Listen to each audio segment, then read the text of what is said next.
Hi friends, అందరికీ నమస్కారం. ఫ్యూచరైజ్ aspect inspire channel స్వాగతం. ఆర్ఆర్‌బీ జేఈఈ సెప్టివ్ రివిజన్ సిరీస్‌లో భాగంగా ఎన్విరాన్మెంట్‌కి సంబంధించి ఆల్రెడీ 2 వీడియోస్ పోస్ట్ చేయడం జరిగింది. ఇది థర్డ్ వీడియో. ఈ థర్డ్ వీడియోలో మనం వాటర్ పొల్యూషన్ గురించి చూడబోతున్నాం. అలాగే నాయిస్ పొల్యూషన్ గురించి చూడబోతున్నాం.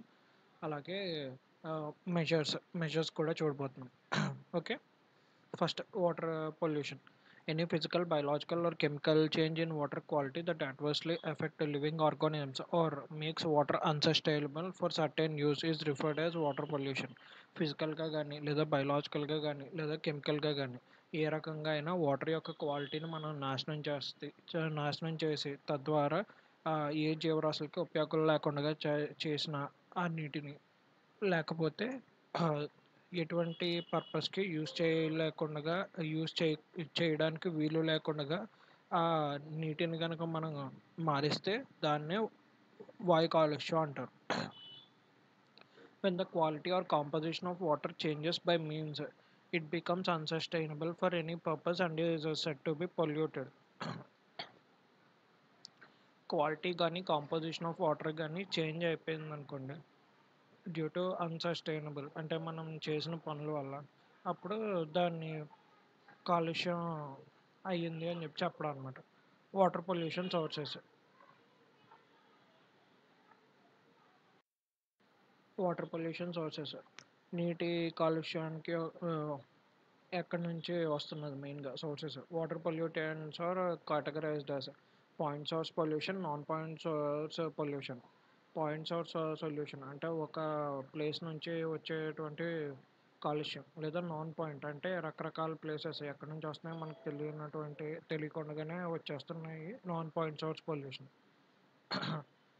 Point source pollution is defined as any single identifiable source of pollution from which pollutants are discharged. అంటే మనం చూడగానే ఈ కాలుష్యానికి కారణం ఈ పలానా ప్లేస్ నుంచి వస్తున్నాయి ఇవన్నీ అని చెప్పగలిగేటట్టు ఏవైతే ఉన్నాయో వాటన్నిటిని పాయింట్ సోర్స్ పొల్యూషన్ అని చెప్పి అంటాం. పొల్యూటెంట్స్ అని చెప్తాం. Point source pollution sources are discrete and identifiable and hence easy to monitor and regulate. ఒక పాయింట్ సోర్స్ పొల్యూషన్ ముందు కనుక మనం గుర్తిస్తే ఆటోమేటిక్గా దాన్ని ఆపడానికి చర్యలు తీసుకోవడానికి కుదురుతుంది. వేరాజ్ నాన్ పాయింట్ సోర్స్ పొల్యూషన్లో అలా కుదరదు. Example industrial discharge, factory smoke stock, municipal sewage ఈ ఇళ్ళ నుంచి హౌసెస్ నుంచి వచ్చేది మున్సిపల్ సీవేజ్ అని చెప్పి మనం తెలుస్తుంది. పర్టికులర్ ఈ ప్లేస్ నుంచి వస్తుందని. ఇండస్ట్రియల్ డిశ్చార్జ్ కూడా పలానా ఫ్యాక్టరీ నుంచి వస్తుంది అని చెప్పి తెలుస్తుంది. ఫ్యాక్టరీ స్మోక్ స్టాక్ ఈ ఫ్యాక్టరీస్ యొక్క పొగ గొట్టాల నుంచి వస్తుంది ఈ లేదా అక్కడి నుంచి వస్తుంది అని చెప్పి మనకు ఒక క్లారిటీ ఉంటుంది. సో దట్ దాన్ని ఈజీగా ఆపడానికి కుదురుతుంది. Domestic sewage point source example domestic sewage contains oils, human excreta, dirt, paper, rags, sand grains, dissolved materials such as detergents and inorganic compounds such as sodium chloride, ammonium phosphate, decomposed kitchen waste ఇవన్నీ మన ఇళ్ళ నుంచి వచ్చే మురికిలో ఉంటుంది. The sewage also contains many diseases causing bacteria called pathogens. ఈ ఈ మురికి నుంచి ఓన్లీ చెత్త మాత్రమే రాదు. దీంతో పాటు చాలా జబ్బులు కూడా వస్తాయి. Causing bacterias called pathogens. ఈ చెత్త మీద చాలా బ్యాక్టీరియాలు కూడా బతుకుతాయి. దీనివల్ల రకరకాల ప్యాథోజన్స్ అన్నీ కూడా ఫామ్ అవుతాయి. Which are most serious water pollutants. ఇవే బాగా వాటర్ని పొల్యూట్ చేయడానికి కారణం. Pathogens include bacteria. ప్యాథోజన్స్ అంటే దాంట్లో బ్యాక్టీరియా వస్తుంది. అలాగే other organisms which enter water from domestic sewage. అంటే ఇంటి డ్రైనేజ్ వాటర్ నుంచి ఎంటర్ అయ్యే ప్రతి జీవి ప్యాథోజన్స్ అని అనొచ్చు మనం. అండ్ యానిమల్స్ ఎక్స్క్రీటా, అలాగే జంతువుల యొక్క ఎక్స్క్రీటర్ నుంచి హ్యూమన్స్ ఎక్స్క్రీటర్ నుంచి మీద బతికే జీవులను కూడా ప్యాథోజన్స్ అని అనొచ్చు. బ్యాక్టీరియా అలాగే other organisms. Human excreta contains bacteria such as Escherichia coli. E coli అని చెప్తారు. జనరల్గా మనం పుష్కరాలకి అక్కడికి వెళ్ళినప్పుడు ఫస్ట్ చెక్ చేసి ఈ కోలై బ్యాక్టీరియా పర్సంటేజ్ ఎంత ఉంది అని. ఎందుకంటే హ్యూమన్ ఎక్స్క్రీటాలో ఈకోలై ఉంటుంది. సో ఎవరైనా అక్కడ యూరినేషన్ కానీ లే యూరినేషన్ కానీ చేశారనుకోండి మనం వెళ్ళే పుష్కరాల దాంట్లో, అప్పుడు ఈ ఈకోలై అది పెరిగిపోతుంది అనమాట ఆ రివర్స్లో. సో దట్ దానికి తగ్గట్టుగా ఇక్కడ ఎప్పటికప్పుడు క్లీనింగ్ లెవెల్స్ కూడా పెంచుతారనమాట. క్లోరినేషన్ అదంతా చేసి ఎప్పటికప్పుడు వాటర్ని ప్యూరిఫై చేస్తారు. సో వాటర్ క్లీన్గా లేదా ఉందా లేదా అని తెలియాలంటే ఈ ఈకోలై బ్యాక్టీరియా ఎంత పర్సెంటేజ్ ఉందో చూడాలన్నమాట. ఓకే. హ్యూమన్ ఎక్స్క్రీటాలో ఈ ఈకోలై ఉంటుంది. దీనివల్ల డిసీజెస్ వస్తాయి. Industrial waste, some common types of industrial waste polluting water are industries నుంచి వేటి వల్ల వాటర్ పొల్యూట్ అవుతుందో చూద్దాం. First of all heavy metals, these are metals such as cadmium, lead, mercury. మీకు కనుక గుర్తుందో లేదో, కాడ్మియం, లెడ్, మెర్క్యూరీ ఇవి నాన్ డిగ్రేడబుల్, ఎప్పటికీ డిగ్రేడ్ కానటువంటి పొల్యూటెంట్స్ అని చదువుకున్నాం మనం. అలాంటి అంటే ఎప్పటికీ న్యాచురల్ ప్రాసెస్లో ఎప్పటికీ అంతం కానటువంటి మెటల్స్ని మనం నీళ్ళల్లోకి వదులుతున్నామంటే అవి ఎప్పటికీ ఆ వాటర్లోనే ఉండిపోతాయి కదా. దట్టు లెడ్ అవి అయితే రేడియో యాక్టివ్. సో దీనివల్ల మనకి చాలా డిసీజెస్ వచ్చే ఛాన్సెస్ ఉన్నాయి. These are metals such as cadmium, lead, and mercury, which are present in industrial or mining wastes. These metals are poisonous, can be dangerous to humans. For example, cadmium and mercury can cause kidney damage. Cadmium mercury kidney damage చేస్తుంది, ఇది important. Next lead poisoning can cause damage to liver, intestine, brain, kidney and central nervous system. Lead poisoning వల్ల liver పాడైపోద్ది, intestine పాడైపోద్ది, కడుపు పాడవుద్ది, liver పాడవుద్ది, కాలేయం పాడవుద్ది, బ్రెయిన్ మెదడు పాడవుద్ది, కిడ్నీ పాడవుతుంది, సెంట్రల్ నర్వస్ సిస్టమే నాశనం అయిపోద్ది. సో ఇన్ని ఇష్యూస్ ఉన్నాయన్నమాట హెవీ మెటల్స్ వల్ల. All of these metals are cumulative poisons because the body doesn't excrete dum and their concentration builds up. మన బాడీలోకి ఒకసారి చేరిందంటే ఇది బయటికి రాలేవు ఇవి. సో ఆటోమేటిక్గా ఇవి బాడీలోనే ఉండి మొత్తం బాడీలో ఉండి మొత్తం బాడీని నాశనం చేసేస్తాయి. Okay. Point source example detergents కూడా point sources. These may contain phosphates as additive. దీంట్లో ఫాస్ఫేట్ ఉంటుంది, డిటర్జెంట్స్లోను ఫెర్టిలైజర్స్లోను ఫాస్ఫేట్స్ ఉంటాయి. It may be noted that these don't pose any threat to the aquatic life but serve as nutrients for plants, leading to their excessive growth in ponds, lakes, and rivers. ఇది aquatic లైఫ్కి ఎలాంటి problem చేయదు. But ఇది ఒక nutrient కింద act చేసి excessive గ్రోత్కి కారణమవుతుంది. మనకి కాలువల్లోనూ వాటిలోనూ ఒక్కొక్కసారి ఫుల్గా నాచు పట్టేసి ఉంటుంది కదా. నాచు పట్టేసి ఉండడానికి కారణం ఇదే, ఈ ఫాస్ఫేట్స్ అవి ఎక్కువైపోవడం వల్ల. ఈ ఫాస్ఫేట్స్ ఒక రకంగా న్యూట్రియంట్ కింద యాక్ట్ చేస్తుంది ఆక్వాటిక్ ప్లాంట్స్కి వాటికి. So aquatic plants algae growth ఇది బాగా పెరిగిపోవడానికి కారణమవుతుంది, ఇది ఒక న్యూట్రియంట్ కింద యాక్ట్ చేయడం వల్ల. These encourage the formation of algae. So ఆటోమేటిక్గా ఆల్గే ఫార్మ్ అయిపోద్ది, which reduces the dissolved oxygen. ఈ ఫాస్ఫరస్ కంటెంట్ ఉండటం వల్ల ఫార్మేషన్ ఆఫ్ ఆల్గే పెరిగిపోద్ది. ఆటోమేటిక్గా ఇది డిజాల్వ్డ్ ఆక్సిజన్ కంటెంట్ తగ్గించేస్తుంది. ఎందుకంటే ఈ ఆల్గే మొత్తం ఆక్సిజన్ మొత్తం పీల్చేసుకుంటుంది కదా, ఇంకా వాటర్లో ఎక్కడ డిజాల్వ్ కానిస్తుంది. ఈ ప్రాసెస్ని యూట్రోఫికేషన్ అంటాం. ఎప్పుడైతే ఎక్కువ ఆక్సిజన్ వాటర్లో డిజాల్వ్ అవుతుందో ఆటోమేటిక్గా ఆ మొక్కల కింద ఆ పాండ్లో ఉన్నటువంటి జీవరాశులు అవి చచ్చిపోతాయి కదా. This imposes the development of higher life forms such as fish. Impedes the development of higher life forms such as fish. ఈ చేపలు అవి చచ్చిపోతాయి గాలి ఆడక. ఎందుకంటే వాటర్లో ఆక్సిజన్ కంటెంట్ లేకపోతే చేపలు వేటిని పీల్చుకుని బతుకుతాయి. సో అందుకని ఇన్ కేస్ ఫాస్ఫేట్స్ కనుక పెరిగినాయి అనుకోండి, డిటర్జెంట్స్ మనం వాడే డిటర్జెంట్స్ వల్ల అలాగే ఫెర్టిలైజర్స్ వల్ల ఫాస్ఫేట్ కంటెంట్ వాటర్లో పెరిగిపోతుంది. ఫాస్ఫేట్ కంటెంట్ పెరిగిపోవడం వల్ల చుట్టూ మొక్కలు పెరగడం వల్ల న్యూట్రియంట్స్ పెరుగుతాయి. ఫస్ట్ ఆఫ్ ఆల్ ఆ వాటర్లో న్యూట్రియంట్స్ పెరగడం అంటే దాన్ని ఆ ప్రాసెస్ని యూట్రోఫికేషన్ అంటాం.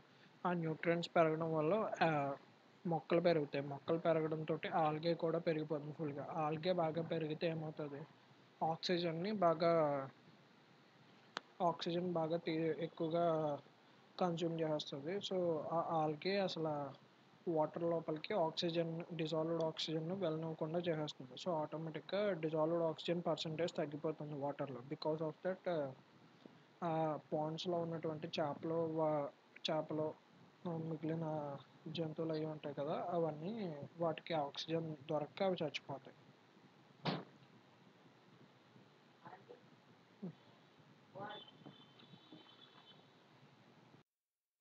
పెట్రోలియం ప్రొడక్ట్స్ కూడా పాయింట్ సోర్స్ ఎగ్జాంపుల్. ఎందుకంటే మనం పాయింట్ సోర్స్ ఎగ్జాంపుల్లో మీరు కామనాలిటీ కనుక చూస్తే అన్నీ ఈ ప్రజెంట్ ఈ సెక్టార్ నుంచి వస్తున్నాయి ఈ పొల్యూటెంట్స్ అని చెప్పి మనకు క్లారిటీగా తెలుస్తుంటే దాన్ని పాయింట్ సోర్స్ ఎగ్జాంపుల్స్ అంటాం. అలా కాకుండా ఎక్కడి నుంచో మనకు తెలియకుండా వచ్చేస్తున్నాయి అంటే వాటిని నాన్ పాయింట్ సోర్స్ ఎగ్జాంపుల్స్ అంటాం.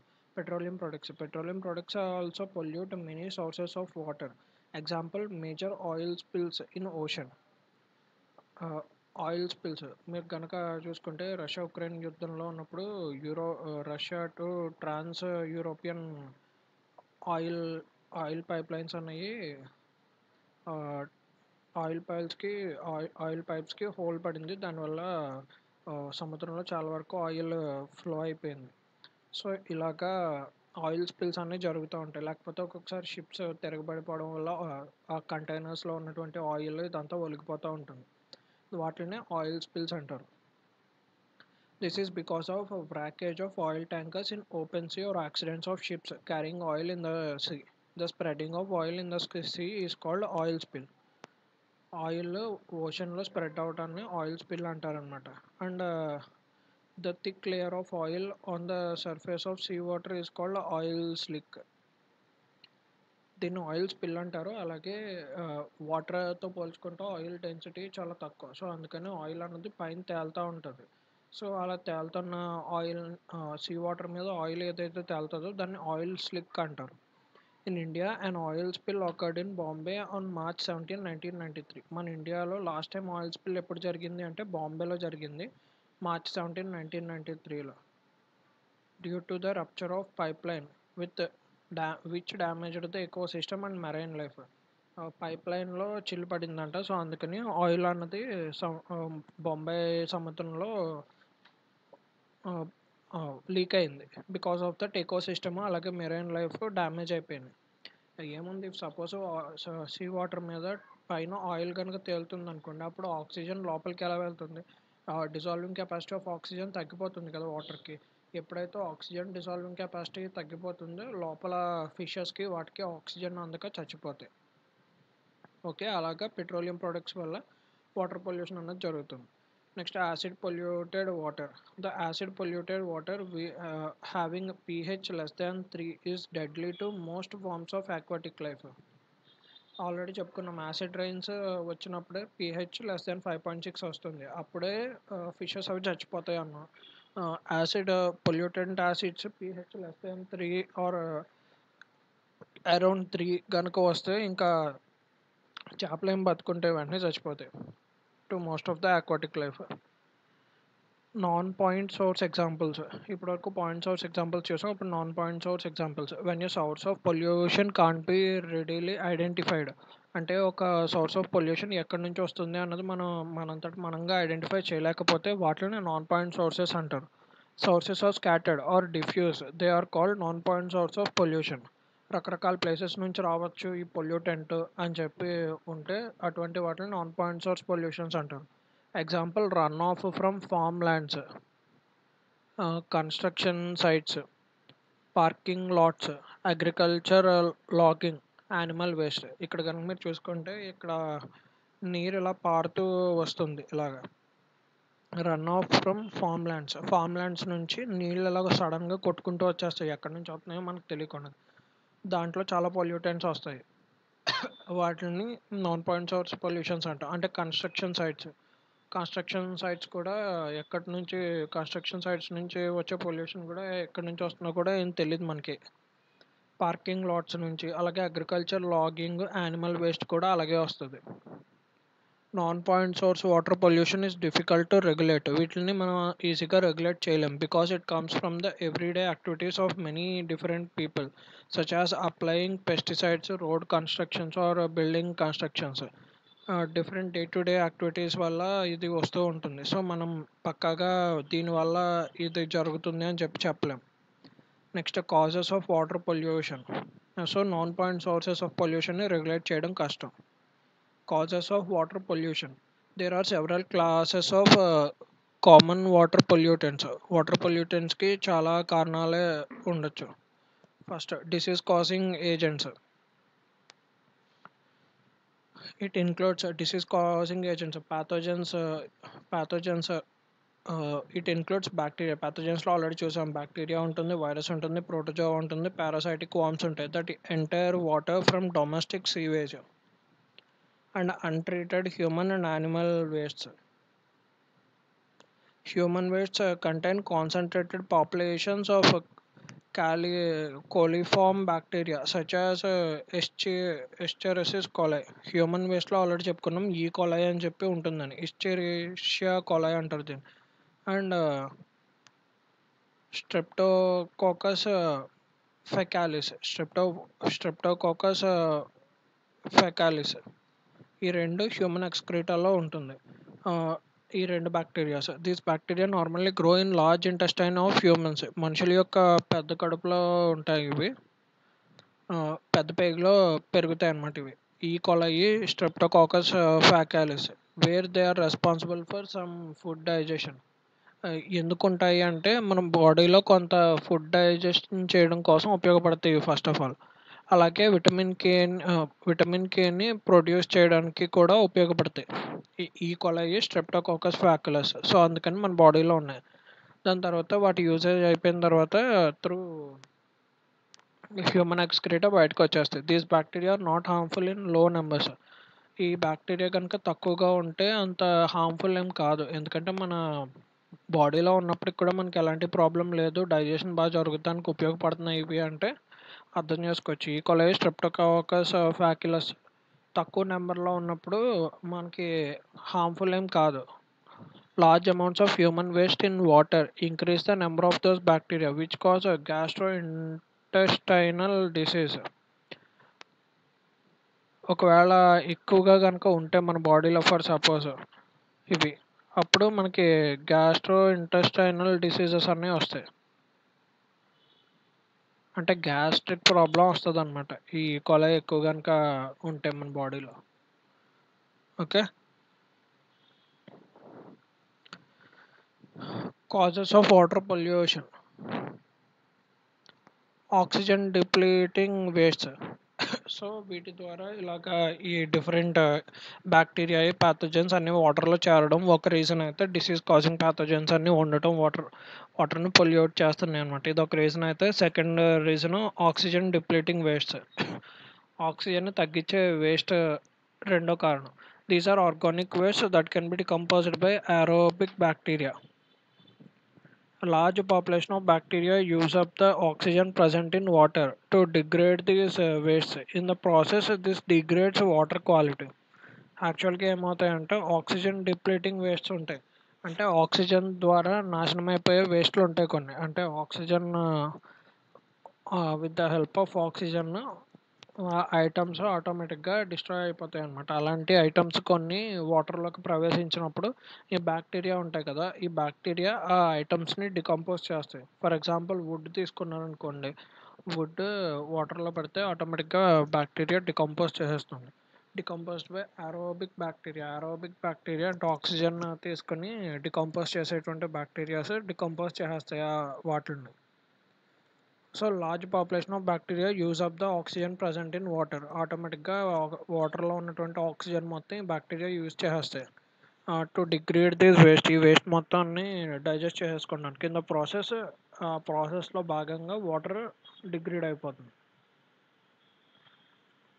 ఆ వేస్ట్లను డిగ్రేడ్ చేసేస్తాయి. ఆ వేస్ట్లని డికంపోజ్ చేస్తున్న ప్రాసెస్లో ఆక్సిజన్ యూజ్ చేసుకుంటుంది బ్యాక్టీరియా. ఆక్సిజన్ యూజ్ చేస్తూ అక్కడ వాటర్లో ఉన్న ఆక్సిజన్ని యూజ్ చేసుకుంటుంది ఒక రకంగా. అలాగే ఇంకో రకంగా చూసుకుంటే ఆ ప్రాసెస్లో వాటర్ క్వాలిటీని కూడా నాశనం చేసేస్తుంది.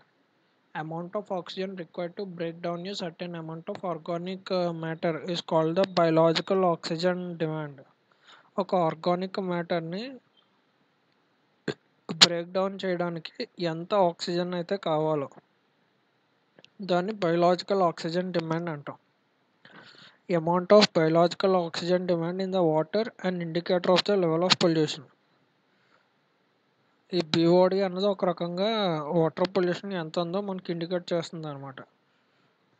Biological oxygen demand. Dissolved oxygen is an essential requirement of aquatic life. వాటర్లో డిజాల్వ్డ్ ఆక్సిజన్ ఉండటం చాలా ఇంపార్టెంట్ ఆక్వాటిక్ లైఫ్ కోసం, ప్లాంట్స్కి, యానిమల్స్కి. The quantity of oxygen consuming waste in water is usually determined by measuring the biological oxygen demand. But ఇక్కడ మనం కనుక చూసుకుంటే బయోలాజికల్ ఆక్సిజన్ డిమాండ్ అన్నది ఏం చెప్తుంది అంటే quantity of oxygen consuming waste in water. ఆ వాటర్లో ఆక్సిజన్ ద్వారా డికంపోజ్ అయ్యేటువంటి మెటీరియల్స్ ఎంత ఉన్నాయి అని తెలిపేది మనకి biological oxygen demand. If suppose biochemical oxygen demand, BOD అంటే బయోలాజికల్ ఆక్సిజన్ డిమాండ్, సారీ ఇక్కడ తప్పు రాశాడు, ఇది biological oxygen demand. Biological oxygen demand అన్నది మనకి ఏం చెప్తుంది అంటే ఆ వాటర్లో బయోలాజికల్ ఎంత ఆ వాటర్లో సపోజ్ ఒక సబ్స్టెన్స్ ఉంది, దాన్ని బ్యాక్టీరియా దాన్ని డికంపోజ్ చేయడానికి ఎంత ఆక్సిజన్ అయితే యూజ్ చేసుకుంటుందో ఆ ఆక్సిజన్ లెవెల్ని ఇండికేట్ చేసేది ఈ biological oxygen demand. If suppose biological oxygen demand ఎక్కువ ఉంది అంటే దాని మీనింగ్ ఏంటి అంటే డికంపోజ్ చేయడానికి చాలా ఎక్కువ మెటీరియల్ ఉంది బ్యాక్టీరియాకి ఆ వాటర్లో అని చెప్పి. సో బయోలాజికల్ ఆక్సిజన్ డిమాండ్ ఎక్కువ ఉంది అంటే పొల్యూషన్ డికంపోజ్ అయిన తర్వాత వాటర్ క్వాలిటీ అంత తగ్గిపోతుంది అని. So it is defined as the amount of dissolved oxygen needed by the aerobic bacteria to break down the organic matter. Carbon of organic matter.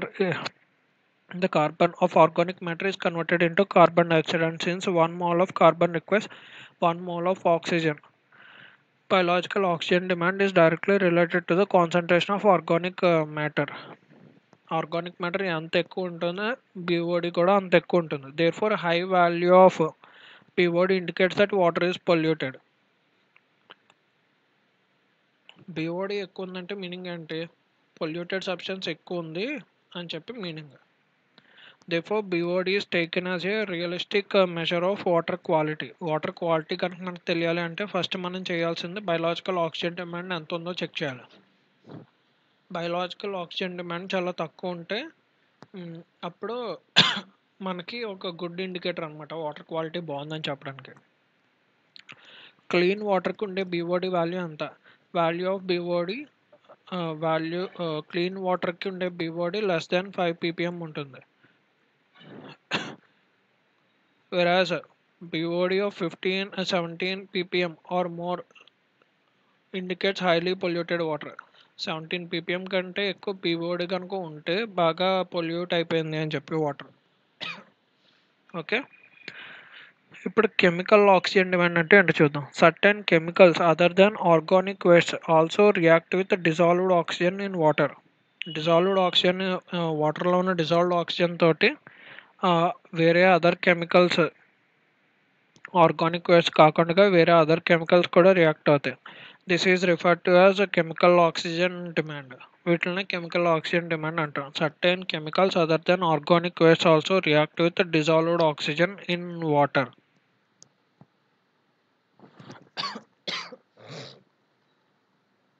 If suppose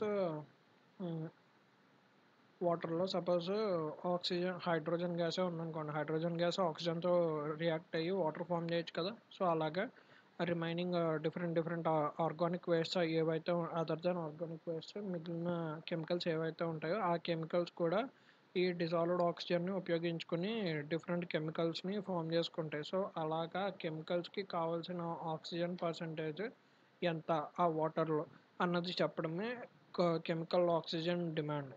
Thus, BOD measures the oxygen consumed by living organisms, assimilating organic matter present in waste, while chemical oxygen demand is a measure of biological oxidizable as well as biological inert organic matter such as cellulose.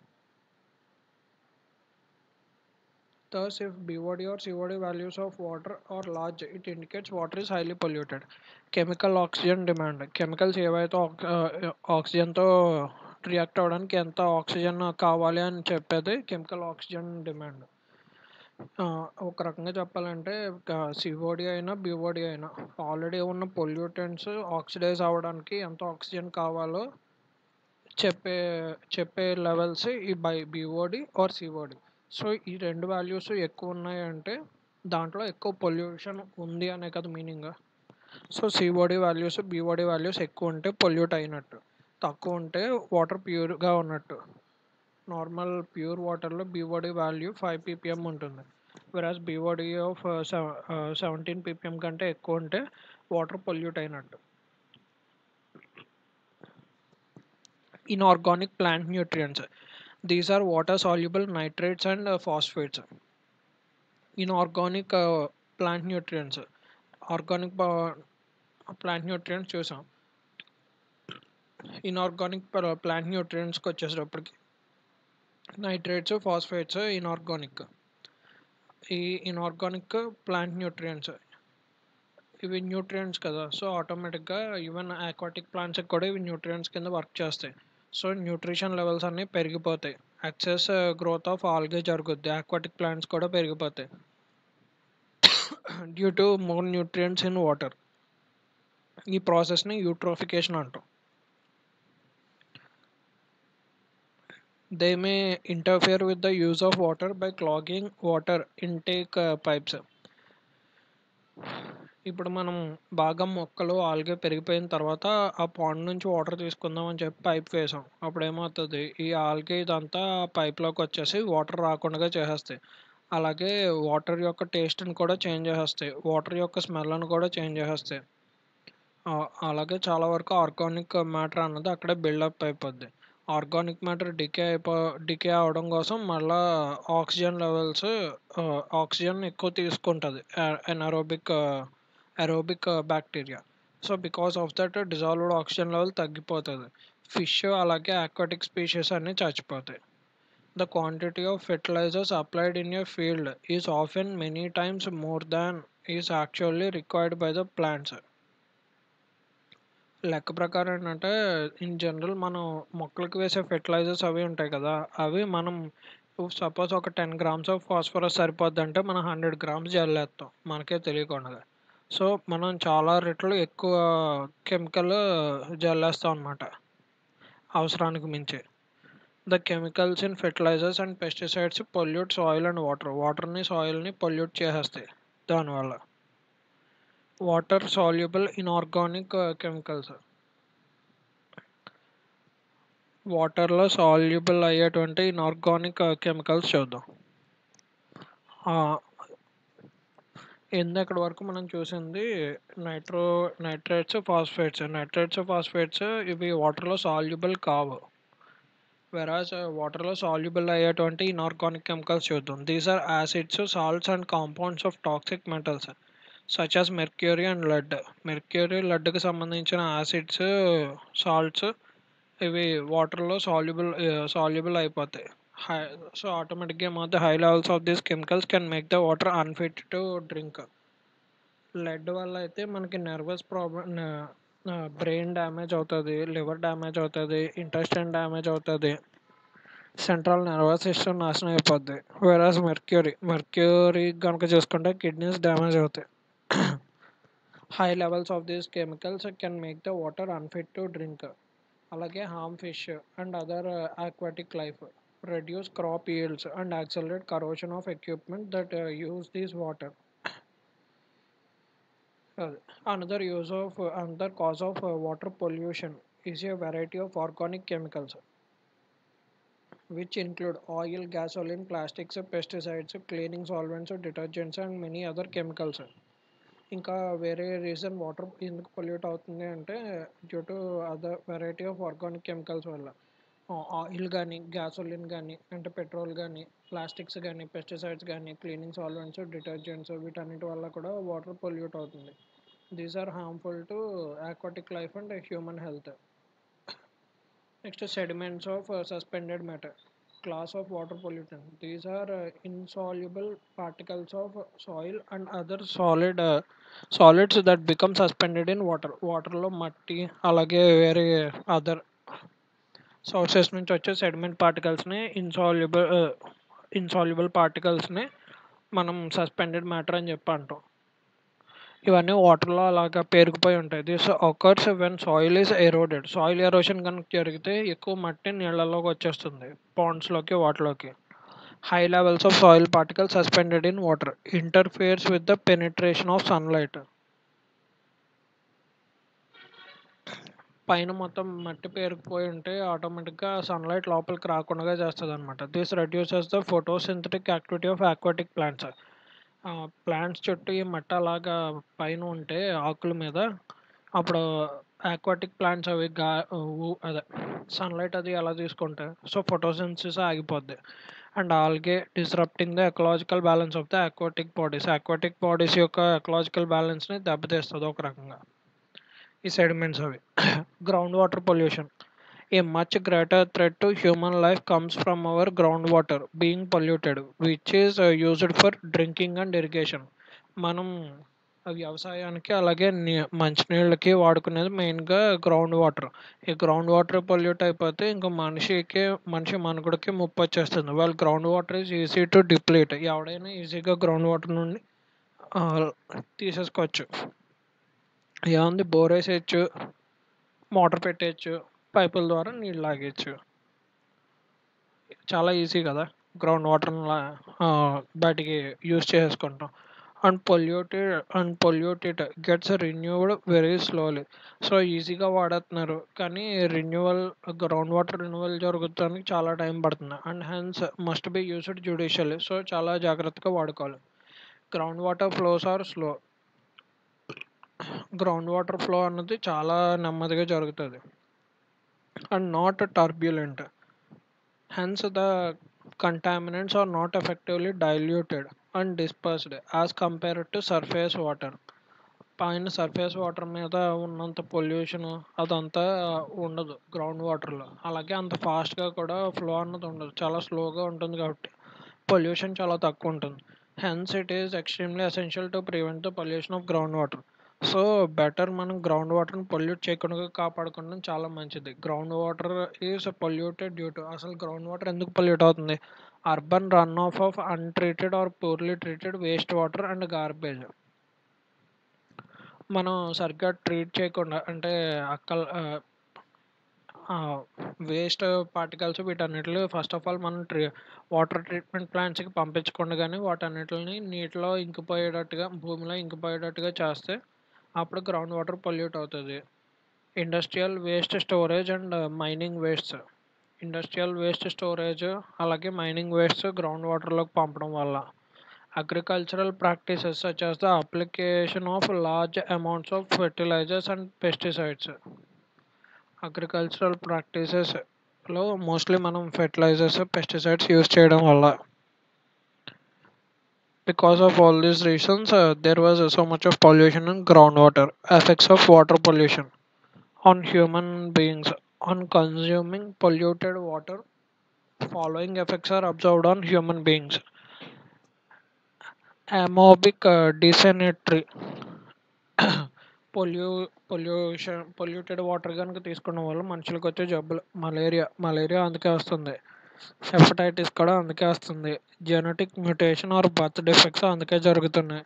Damage of nervous system damage అవడానికి కారణం కూడా ఇదే. Typhoid రావడానికి కారణం ఇదే. కలరా కూడా reason ఇదే. Skin క్యాన్సర్స్కి కారణం ఇవే. అలాగే అమీబిక్ డిసెంట్రీ.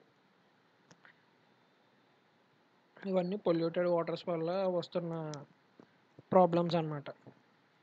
ప్లాంట్స్‌కి, యానిమల్స్‌కి అలాగే ప్రాబ్లమ్ అవుతుంది. లోవర్ క్రాప్ ఈల్డ్ తగ్గిపోతుంది. పంట దిగుబడి తగ్గిపోతుంది. Harmful to aquatic life and wild life. Aquatic లైఫ్‌కి, వైల్డ్ లైఫ్‌కి చాలా harmful. Excess growth of algae can kill aquatic life, reduce photosynthesis, disrupt food chain and food web.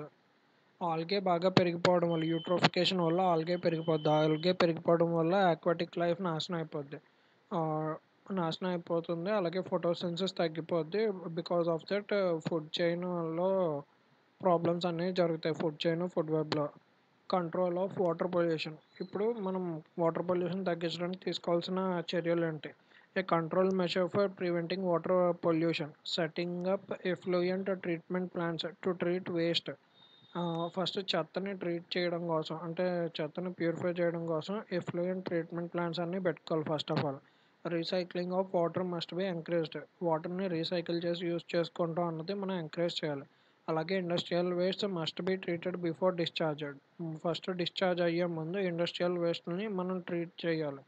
దాంట్లో వెరీ హార్మ్ఫుల్ సబ్స్టెన్సెస్ని మొత్తం filter చేసేసి అప్పుడు కానీ వాటిని ఎక్కడికి నీళ్ళలోకి వదలకూడదు. ఫస్ట్ ట్రీట్మెంట్ జరిగిన తర్వాతే అప్పుడే ఆ వేస్ట్ వాటర్ని రిలీజ్ చేయాలి.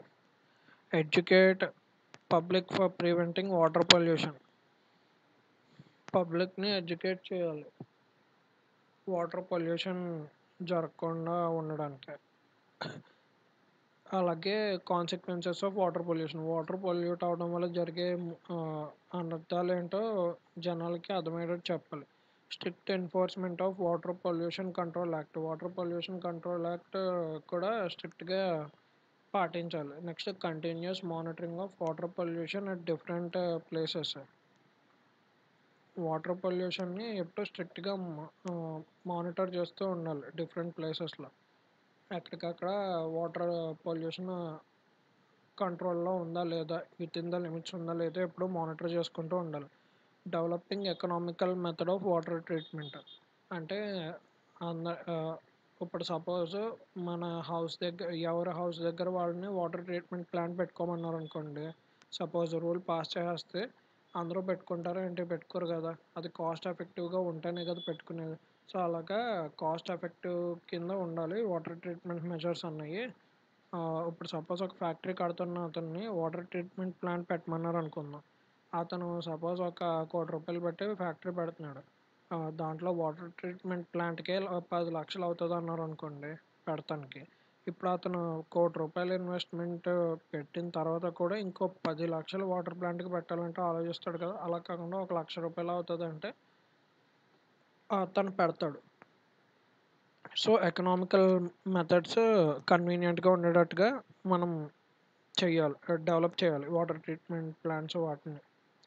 River, streams, lakes and other water reservoirs must be well protected from being polluted. Pollute కాకుండా రివర్స్ని, స్ట్రీమ్స్ని, లేక్స్ని, అదర్ వాటర్ రిసోర్సెస్ని కాపాడుకోవాలి మనం. Waste water treatment. Main objective of waste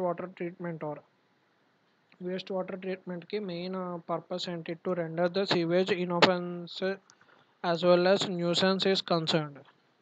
To prevent destruction of aquatic life. To render or eliminate the danger of contaminating water supplies. Process of sewage treatment can be divided into following steps. ఇది important. Sewage treatment ఎలా చేసే process అన్నది important. Primary treatment, secondary treatment, tertiary treatment, మొత్తం 3 రకాల treatments చేస్తారు. First primary treatment carried out for the removal of large suspended organic solids and floating materials. Primary treatment దేనికోసం? Large suspend అయినటువంటి, already అప్పటికే ఉన్నటువంటి పెద్ద పెద్ద organic removal of large suspended organic సాలిడ్స్ని, అలాగే ఫ్లోటింగ్ మెటీరియల్స్ని వాటర్ నుంచి ఫస్ట్ ఫిల్టర్ చేసేస్తాం. ప్రైమరీ ట్రీట్మెంట్ అన్నమాట. Secondary ట్రీట్మెంట్లో carried out for the removal of fine suspended and dissolved organic material. Removal of fine suspended అంటే ఇంకా కొంచెం చిన్నగా ఉన్న వాటిని చిన్నగా సస్పెండ్ అయిన వాటిని, డిజాల్వ్డ్ ఆర్గానిక్ మెటీరియల్ని తీసేయాలన్నమాట. Which can't be removed by primary treatment. అంటే కళ్ళకి కనిపించే వాటిలన్నిటిని ఫిల్టర్ చేసేయడం ప్రైమరీ ట్రీట్మెంట్. సెకండరీ ట్రీట్మెంట్లో డిజాల్వ్ అయిపోయినటువంటి ఆర్గానిక్ మెటీరియల్ని, అలాగే డిజాల్వ్ అయిపోయిన ఆర్గానిక్ మెటీరియల్ని రిమూవల్ ఆఫ్ ఫైన్ సస్పెండెడ్, అంటే ఫస్ట్ దాంట్లో ఫిల్టర్లో కూడా తప్పించుకున్నటువంటి చిన్న చిన్న పార్టికల్స్ని, డిజాల్వ్ అయిన ఆర్గానిక్ మెటీరియల్ని ఇక్కడ మనం ట్రీట్ చేసేస్తాం అనమాట, రిమూవ్ చేసేస్తాం వాటర్ నుంచి. Which can be removed by primary treatment. Next tertiary ట్రీట్మెంట్లో రిమూవ్ డిసీజ్ కాజింగ్ ప్యాథోజన్స్ని కూడా చంపేస్తే దాన్ని టెరిషియరీ ట్రీట్మెంట్ అంటారు. Remove disease causing pathogens. Okay, మొత్తం మనం 3 వేస్లో 3 ట్రీట్మెంట్స్ చేస్తాం. ప్రైమరీ ట్రీట్మెంట్లో ఫస్ట్ లార్జ్ సస్పెండెడ్ ఆర్గానిక్ సాలిడ్స్ని, ఫ్లోటింగ్ మెటీరియల్ని తీసేస్తాం. సెకండరీ ట్రీట్మెంట్లో ఫైన్ సస్పెండెడ్ మెటీరియల్స్ని, అలాగే డిజాల్వ్డ్ ఆర్గానిక్ మెటీరియల్ని తీసేస్తాం. థర్డ్ స్టేజ్లో రిమూవ్ అదే కాజింగ్ ఏవైతే ప్యాథోజన్స్ ఉంటాయో ప్యాథోజన్స్ అన్నిటిని టెరిషియరీ ట్రీట్మెంట్లో తీసేస్తాం అనమాట. Waste water treatment, primary treatment in డీటెయిల్గా చూద్దాం. Primary treatment is carried out for the removal of large suspended organic solids, floating materials such as leaves, paper, wood, sand, dirt, dead animals, etc. వీటన్నిటిని primary ట్రీట్మెంట్లో filter చేస్తాం. Fats, oils and grace from waste water. Removal of floating material is also known as preliminary treatment. Float అవుతున్న material అన్నిటిని filter చేస్తే primary treatment. It is carried out by using screens, grit chambers and skimming tanks. Large suspended organic matters are removed by sedimentation. Sedimentation ద్వారా organic మ్యాటర్స్ని remove చేస్తారు. Primary treatment reduces the BOD, biological oxygen demand of sewage. ఇది important, ఈ percentage important. మనం primary treatment చేయడం వల్ల BOD of sewage 30 to 35% తగ్గిపోతుంది. Solid content about 40%, bacterial load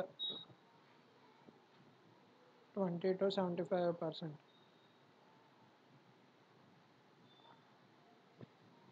Primary treatment is carried by using screens, grit chambers, skimming tank, sedimentation tank.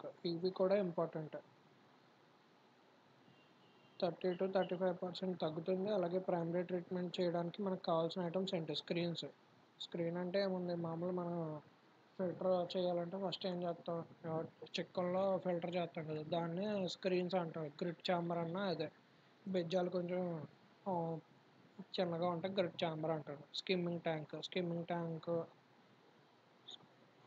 Sedimentation tank అంటే వాటర్ని కాసేపు ఒక ట్యాంక్లో పెడతారు. అక్కడ సెడిమెంట్స్ అన్ని కిందకి డిపాజిట్ అయిపోతాయి. డిపాజిట్ అయిన వాటిని బయటికి పైన కింద సెడిమెంట్స్ డిపాజిట్ అవుతాయి, పైనుంచి వాటర్ని ఫ్లో చేస్తాం అనమాట. సో సెడిమెంట్స్ అన్ని కింద సెటిల్ అయిపోయిన అన్నిటిని బయటికి తీసేస్తారు అనమాట.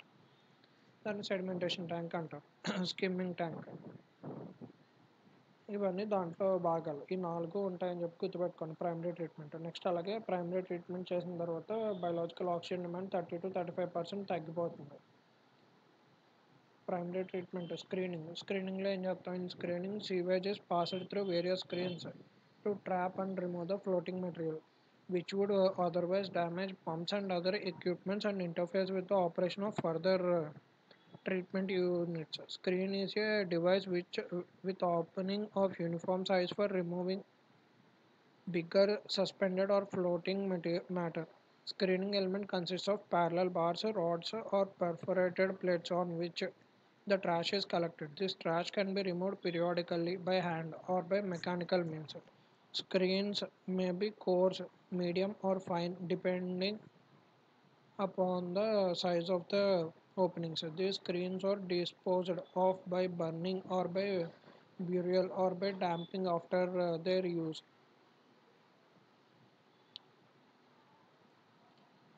Primary treatment మీద క్వశ్చన్స్ ఏమొచ్చినాయి చూద్దాం. In water treatment the manual screens are kept inclined at an angle.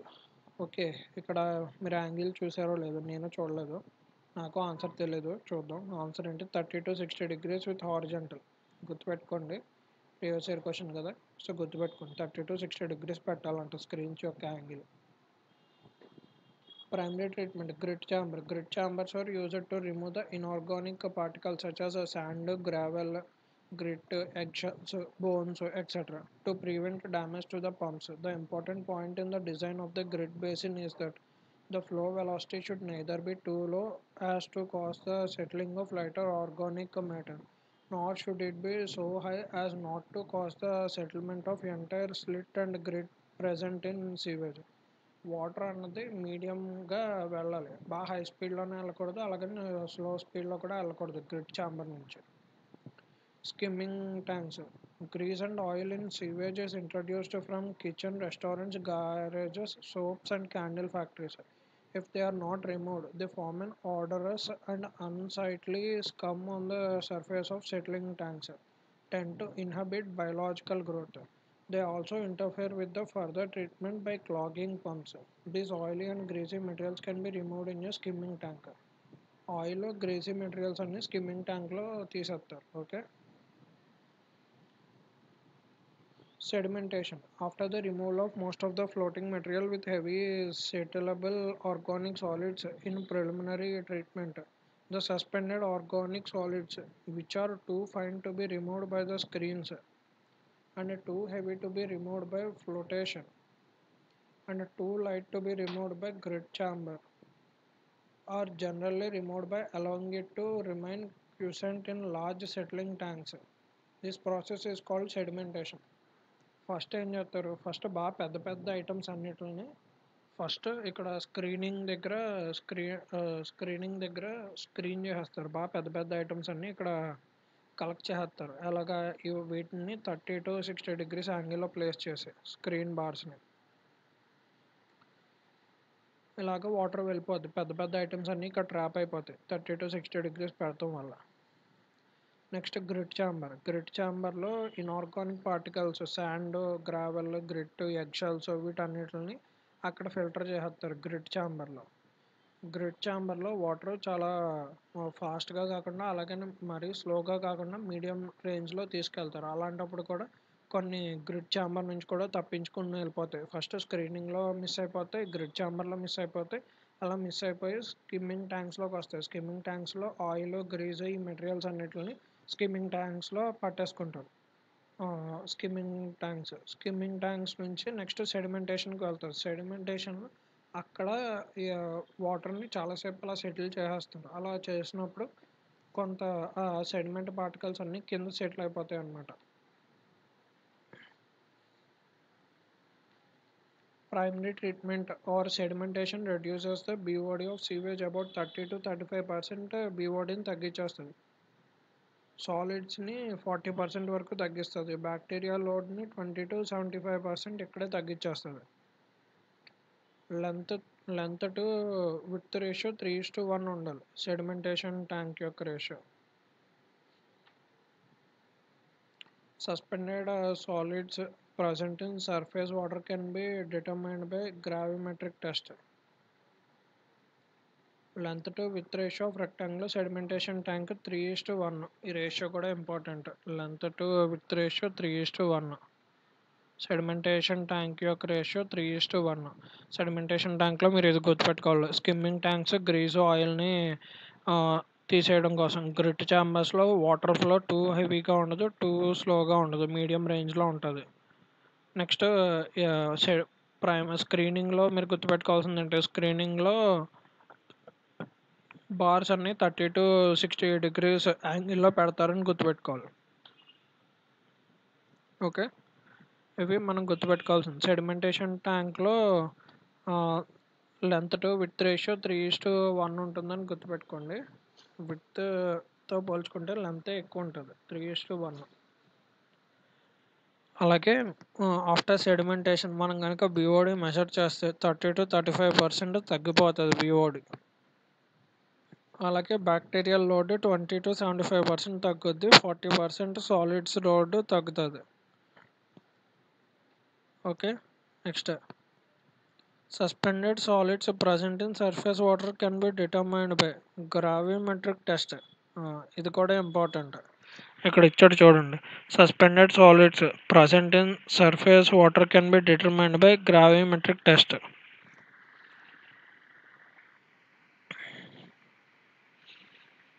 Secondary ట్రీట్మెంట్లో effluent obtained effluent obtained after primary treatment still contains 40 to 50% of unstable organic matter. Organic matter మొత్తం secondary ట్రీట్మెంట్లో తీసేస్తా ఉన్నాం కదా, originally present in sewage. This colloidal organic matter which pass the preliminary sedimentation tank without settling there has to be removed by further treatment. This can be done by biological flocculation and precipitation. Biological flocculation precipitation ద్వారా treat చేస్తారు. And then by settling out, that means secondary sedimentation. In secondary or biological treatment, bacteria and other microorganisms are used to decompose this fine organic matter. Secondary treatment లో bacteria other microorganisms are used to decompose this fine organic matter. ఈ fine organic మ్యాటర్ని decompose చేయడం కోసం use చేస్తారు. And thus making effluent clearer, ఈ వాటర్ని క్లియర్గా చేస్తుంది అనమాట. బయలాజికల్ ట్రీట్మెంట్ బ్యాక్టీరియా మైక్రో ఆర్గానిజమ్స్ని యూస్ చేస్తాం మనం. Okay, to decompose this fine organic matter.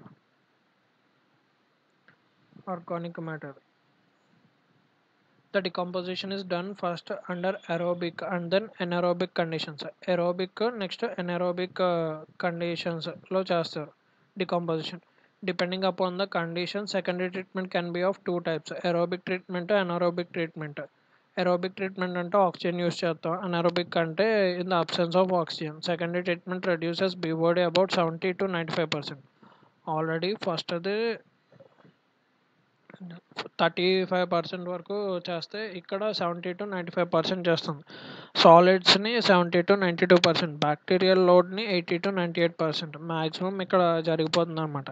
Steps of secondary treatment are discussed below. Aerobic treatment. In aerobic treatment organic matter is oxidised by means of aerobic bacteria and algae. Aerobic bacteria algae ఉపయోగించి aerobic treatment అన్నది జరుగుతుంది. Units which are commonly used for aerobic treatment are oxidation pond, aerated lagoon, trickling filter, activated sludge. The undesirable taste and odors caused by dissolved gases in surface water is removed by aeration. ఇక్కడ undesirable taste, odour అన్నది పోతుంది aeration ద్వారా. Secondary ట్రీట్మెంట్లో undesirable taste and odours caused by dissolved gases may be removed by aeration. Option B. Tertiary treatment method.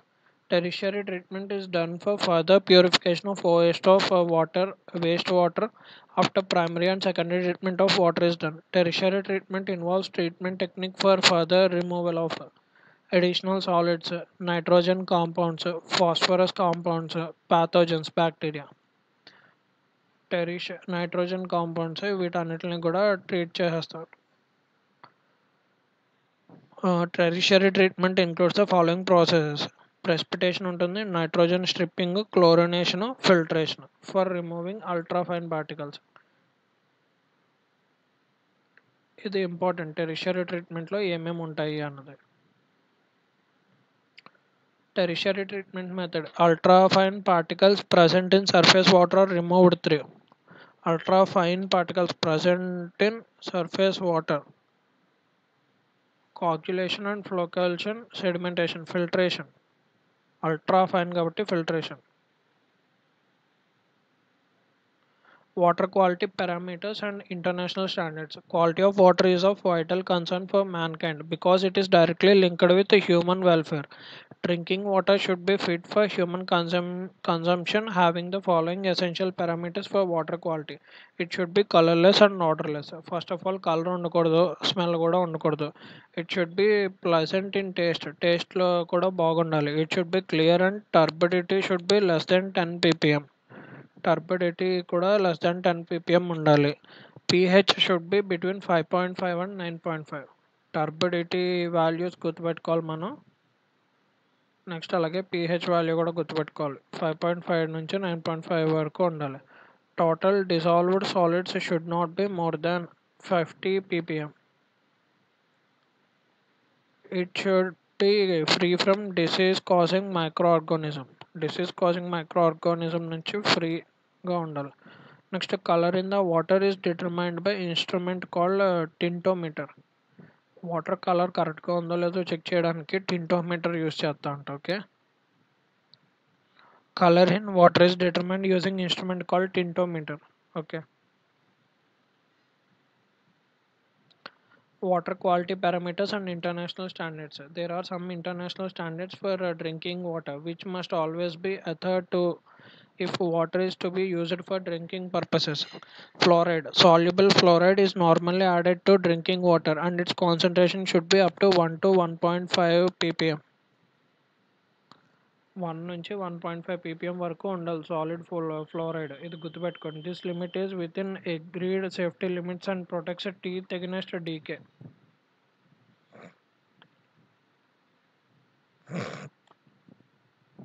Fluorine పక్కాగా ఉండాలి 1 నుంచి 1.5 ppm. ఇది కనుక లేకపోతే హ్యూమన్స్కి హార్మ్ఫుల్. అలాగే మనకి డిసీజెస్ కాజ్ అవుతాయి, టూత్ డీకే జరుగుతుంది. F minus ions make the enamel on teeth much harder. Fluoride ఉంటేనే మన టీత్ స్ట్రాంగ్గా తయారవుతాయి. However fluorine ion concentration about 2 ppm. అలాగే ఫ్లోరిన్ అయాన్ కాన్సన్ట్రేషన్ 2 ppm కన్నా ఎక్కువ ఉన్న టీత్ పళ్ళ మీద బ్రౌన్ మోట్లింగ్ అన్నది వస్తుంది.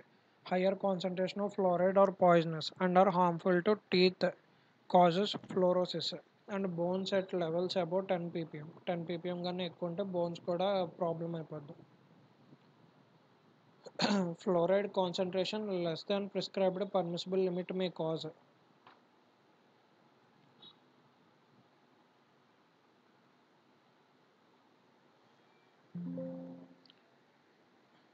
సారీ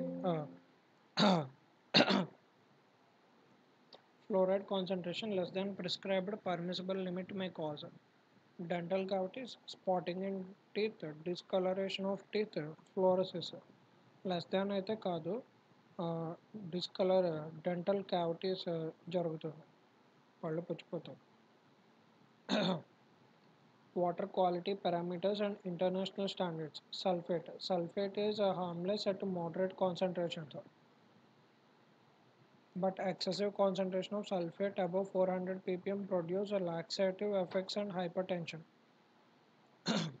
ఎక్కువ సల్ఫేట్ ఉన్నా కానీ లాక్సాటివ్ ఎఫెక్ట్స్, హైపర్ టెన్షన్ ఉంటుంది. 200 ppm is acceptable. Nitrates. Excessive nitrate in drinking water is also harmful and can cause methemoglobinemia, blue baby syndrome. Okay, blue baby syndrome nitrates ఎక్సెస్గా ఉండడం వల్ల వచ్చేది. స్టమక్ క్యాన్సర్ అనమాట. Permissible limits of nitrate ions in drinking water is 45 ppm. Values important. Lead pipes are very commonly used for water transport and are liable to get contaminated with lead, particularly when water is acidic. 0.01 ppm acceptable. Permissible limits of elements in drinking water. ఒకసారి అన్నీ బ్రీఫ్గా చూడండి, సరిపోతుంది.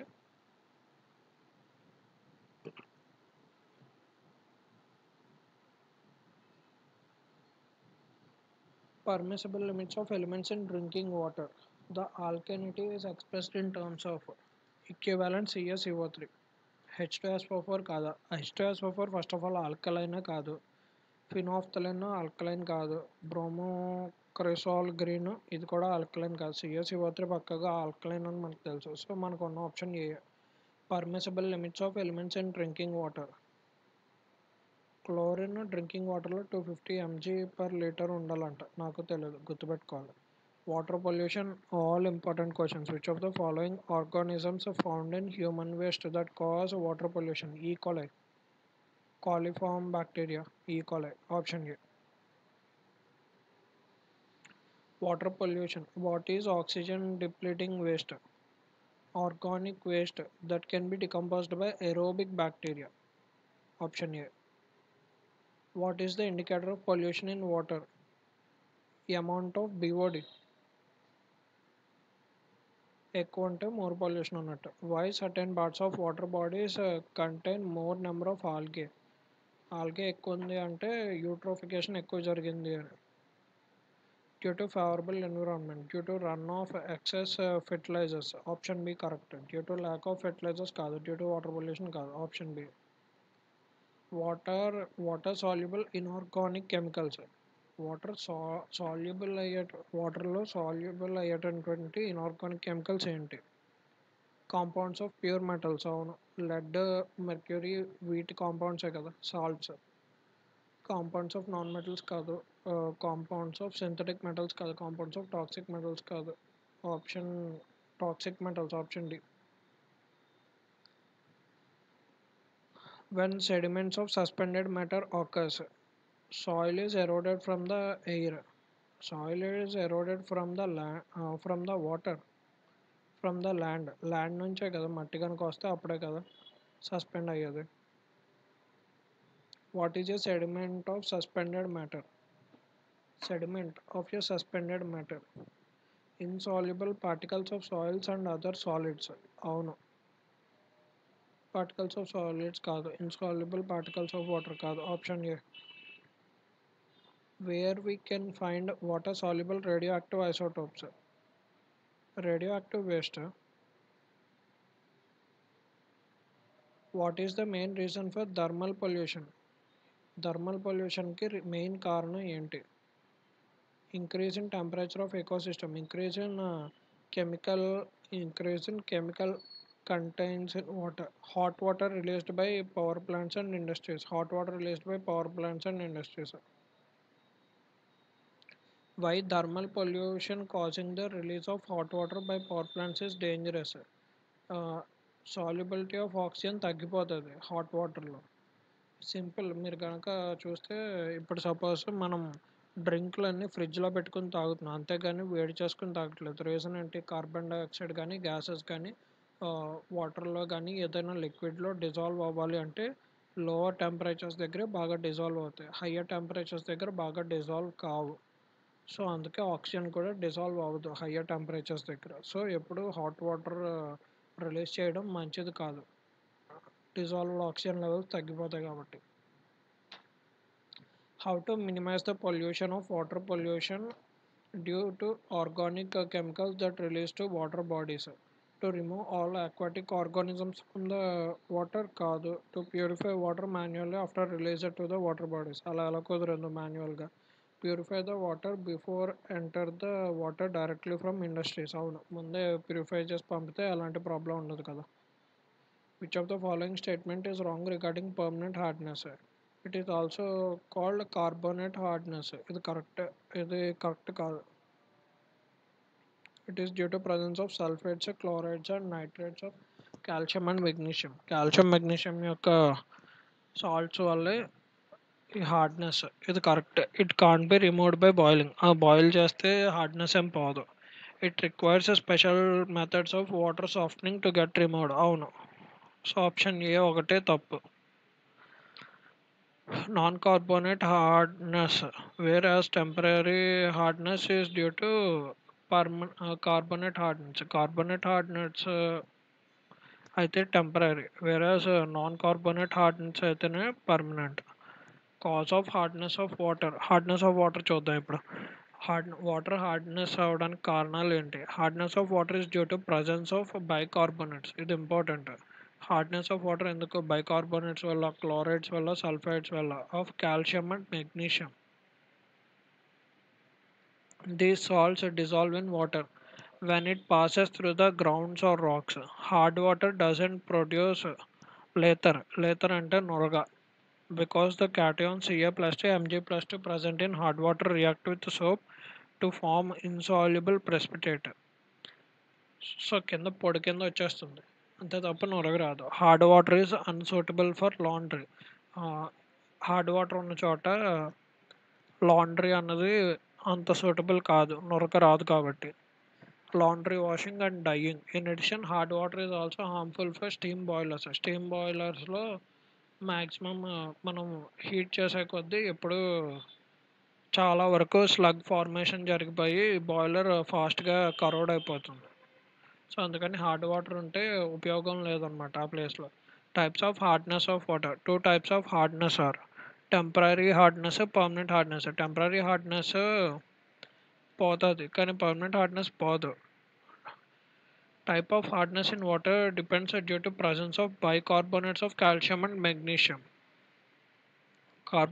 Bicarbonates carbonates of magnesium calcium ఉండటం వల్ల వచ్చేది temporary hardness.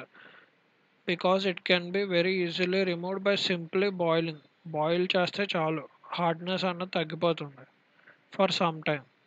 Temporary hardness is also called carbonate hardness. దీన్ని carbonate hardness అని కూడా అంటాం టెంపరీ హార్డ్నెస్ని. కానీ పర్మనెంట్ హార్డ్నెస్ అలా కాదు. This hardness is due to presence of chloride and sulphates of calcium and magnesium dissolved in water. Since hardness can't be easily removed, it is therefore called permanent hardness. Permanent హార్డ్నెస్నే non carbonate hardness అని కూడా అంటాం. Water pollution. All important questions. Permissible limit of pH refer to portable water is. Portable వాటర్కి pH వచ్చేసి 6.5 నుంచి 9 వరకు ఉండొచ్చు. ఇది ఆల్రెడీ మనం చూసాం.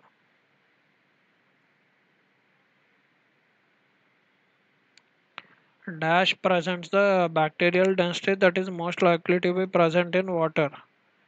ఎంపీ అని అంట, నాకు తెలియదు. Most probable number. Bacterial density ఎంత ఉంది వాటర్లో అని చెప్పేది ఎంపీ అన్నమాట. Most probable number is a number that indicates the bacterial density present in water. BOD and COT are the terms related to oxygen required by microorganisms to oxidize organic and inorganic matter. When impurities are present by the gravitation of settling particles, separated by gravitation of settling particles, the operation is called sedimentation, plain sedimentation.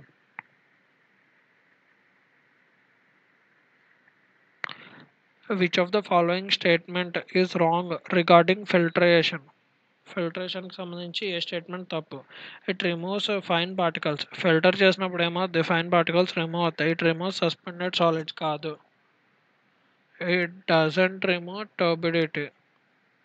It removes colour కాదు. It removes fine particle. It doesn't remove turbidity. ఇది correct. Filtration is a primary turbidity removal process. It also removes color, suspended solids and fine particles.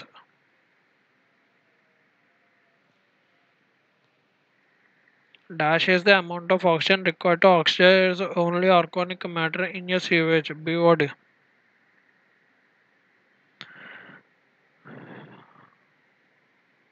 ఇక్కడతోటి water pollution complete అయ్యింది. Next noise pollution. Noise pollution is defined as unwanted, unpleasant sound that causes discomfort of human beings. మనుషులకి శ్రవణానందకరంగా లేనటువంటి ఏ voice నను noise pollution అనే అంటాం. No one can escape the unwanted sound that is called a noise. A disturbance to our environment escalating so rapidly that it is becoming one of the major threats to the quality of human life. Human లైఫ్కి ఒక threat కింద తయారైంది noise pollution అన్నది. Two properties of noise is important. Pitch or frequency.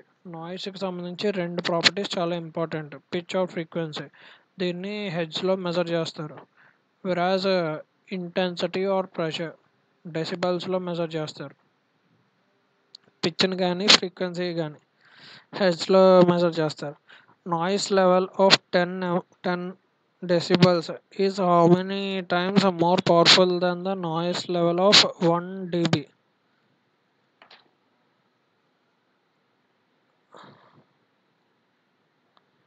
10 times. Noise intensity level. Noise level decreases with the distance following inverse square law. For a spherical sound wave, the intensity in the radial direction as a function of distance r from the center of the sphere is given by P is the sound power. AR is the surface area of a sphere of radius r. Sound power by surface area is the intensity of the sound.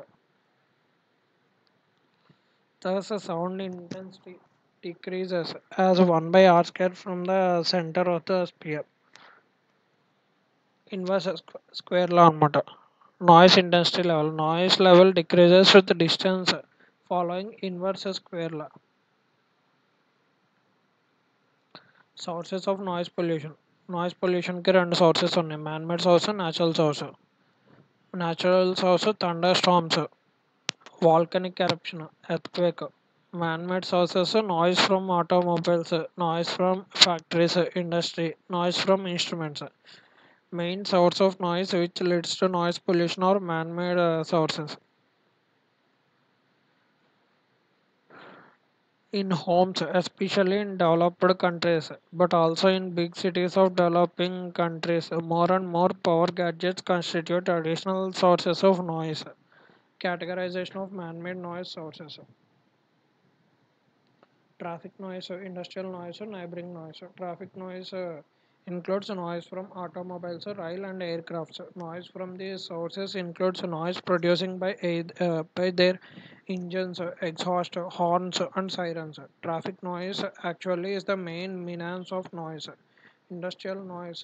Industries noise is the byproduct of energy conversion. High intensity noise is produced by many machines which man has invented during his technological advancement. Sources of noise in Indian industry includes electromechanical machines, impact machines, fluid machines, వీటన్నిటిలోనూ sound వస్తూనే ఉంటుంది. Textile mills, steel industries, automobiles. Next neighbouring noise. This type of noise includes a disturbance from household gadgets and community. Common sources are musical instruments, TV, VCR, radio, washing machine, telephones, fans, coolers, mixers, loudspeakers, etc. వీటన్నిటి నుండి వచ్చే noise neighbourhood noise. India, where people are very religious and their every celebration is full of noise. This problem is quite serious. Use of variety of noise sources in functions, marriages, and birthday parties may cause disturbance and annoyance to other persons. Traffic noise actually is the main means of noise. This include road traffic, rail traffic, aircraft traffic. Road traffic noise. Noise generated from road traffic is a major source of noise pollution. Various sources of noise in a vehicle or its engine, transmission system, exhaust, horns and sirens. Volume of traffic noise increase with the increase in traffic speed. For example, a sports car produces sound 30 times more intense than a small passenger car. Traffic noise also depends upon the traffic density and the type of condition of vehicles. The heavy diesel engine vehicles such as trucks, buses, etc. are the noisiest vehicles on the road. Rail traffic noise. Traffic from rail traffic is not as serious as other traffic noises. Noise produced is generally of lower frequency as compared to the road traffic. Further, most of the railway tracks run through rural areas. Introduction of electric locomotive has also reduced rail traffic noise to a great extent. Maximum impact of noise produced by trains is felt by the buildings nearby the railway tracks. Hooting of trains can raise noise level up to 130 dB, which is much more higher than the permissible limits.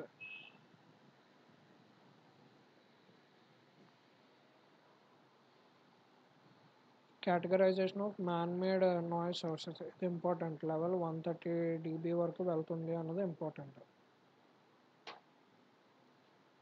Aircraft noise. Aircraft noise is causing much more discomfort than from road traffic noise. This source of noise has been increased during recent years, especially close to the international airports. Noise produced by aircraft is intermittent as compared to continuous noise from road traffic. Thus, it is much more disturbing and harmful. Further, advanced jet planes produce more intrinsic sound, which can also damage the hearing ability permanently. Noise is at a maximum during takeoff and landing.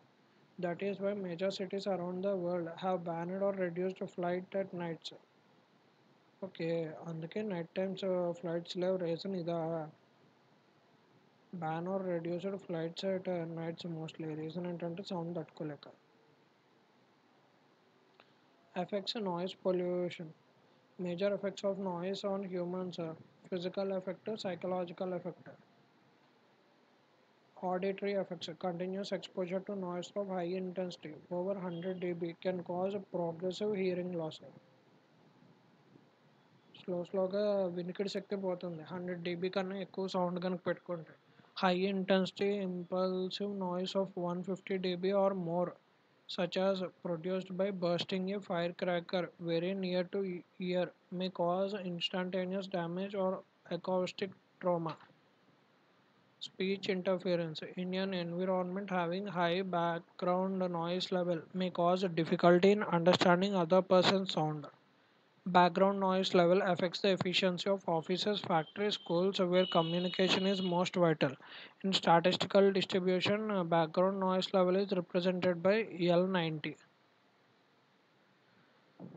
Affects noise pollution. In statistical distribution of noise levels, background level ni L90తో represent చేస్తారంట. Okay. Any statistical value between 0.01% to 99.99% may be represented but widely used ones are L10. Road ట్రాఫిక్లో L10 వాడతారు. L90, L95.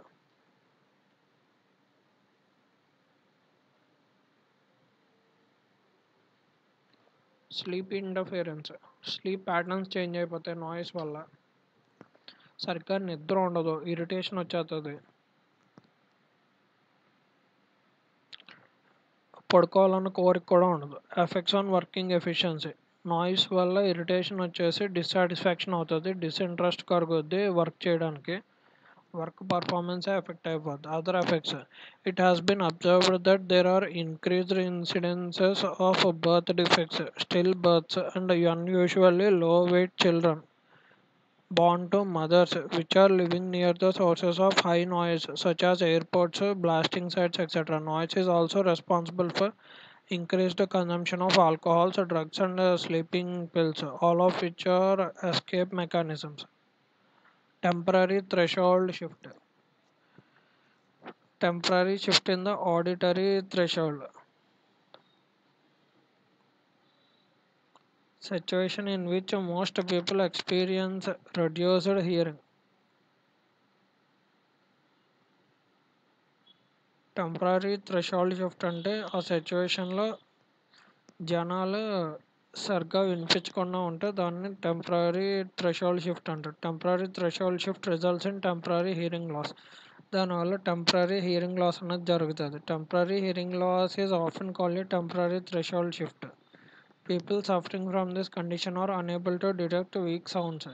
If a person got this problem, hearing ability is usually recovered within a couple of hours or days of exposure.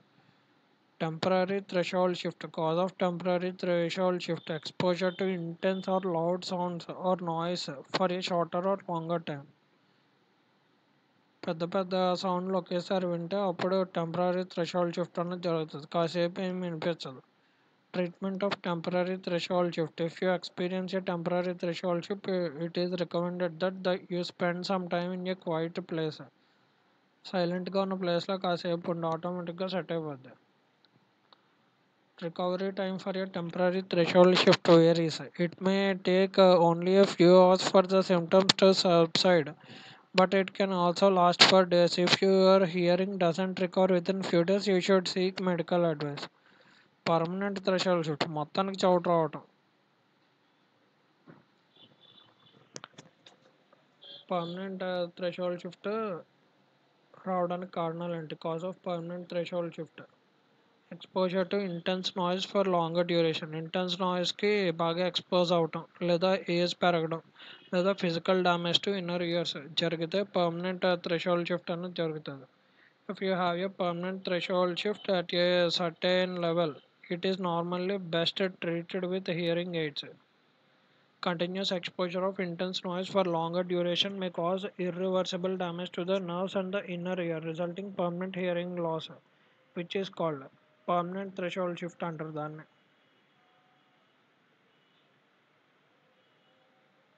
psychological effect of noise.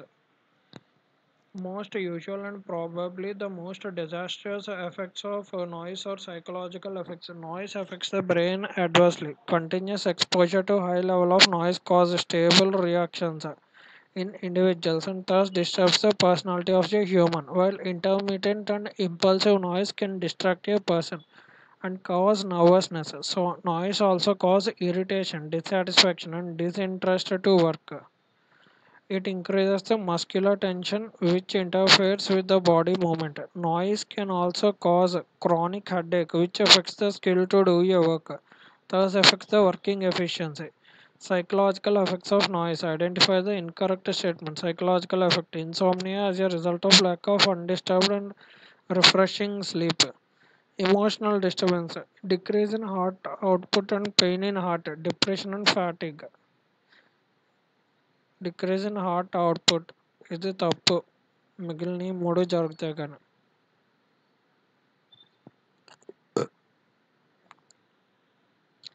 20 Hz to 20 kHz.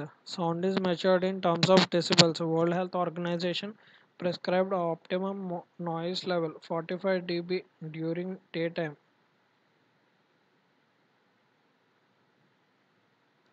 డీబీలో 45 dB నుంచి day time 45 dB వినొచ్చు, night time 35 dB వినొచ్చు. Anything above 80 dB is dangerous. Noise above 85 dB on prolonged period of time may start to damage our hearing. Noise above 120 dB can cause immediate harm to ears. Threshold of pain is caused at the decibel of 146.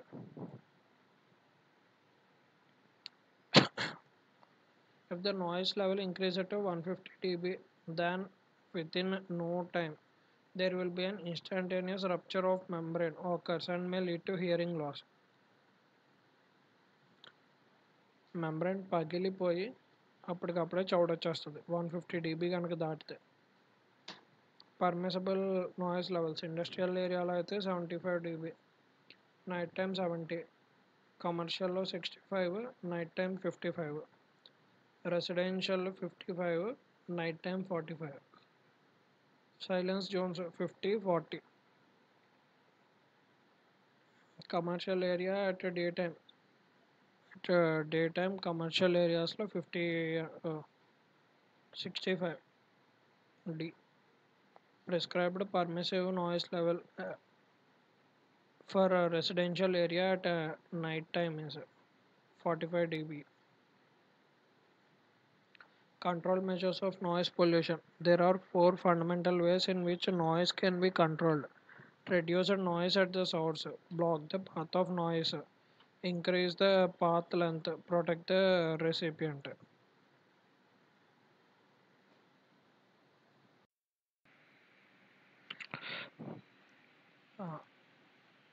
Already questions చూసాం మనం. ఈ table అన్నది important. Permissible noise level table అన్నది important, దాని మీద questions అడుగుతారు.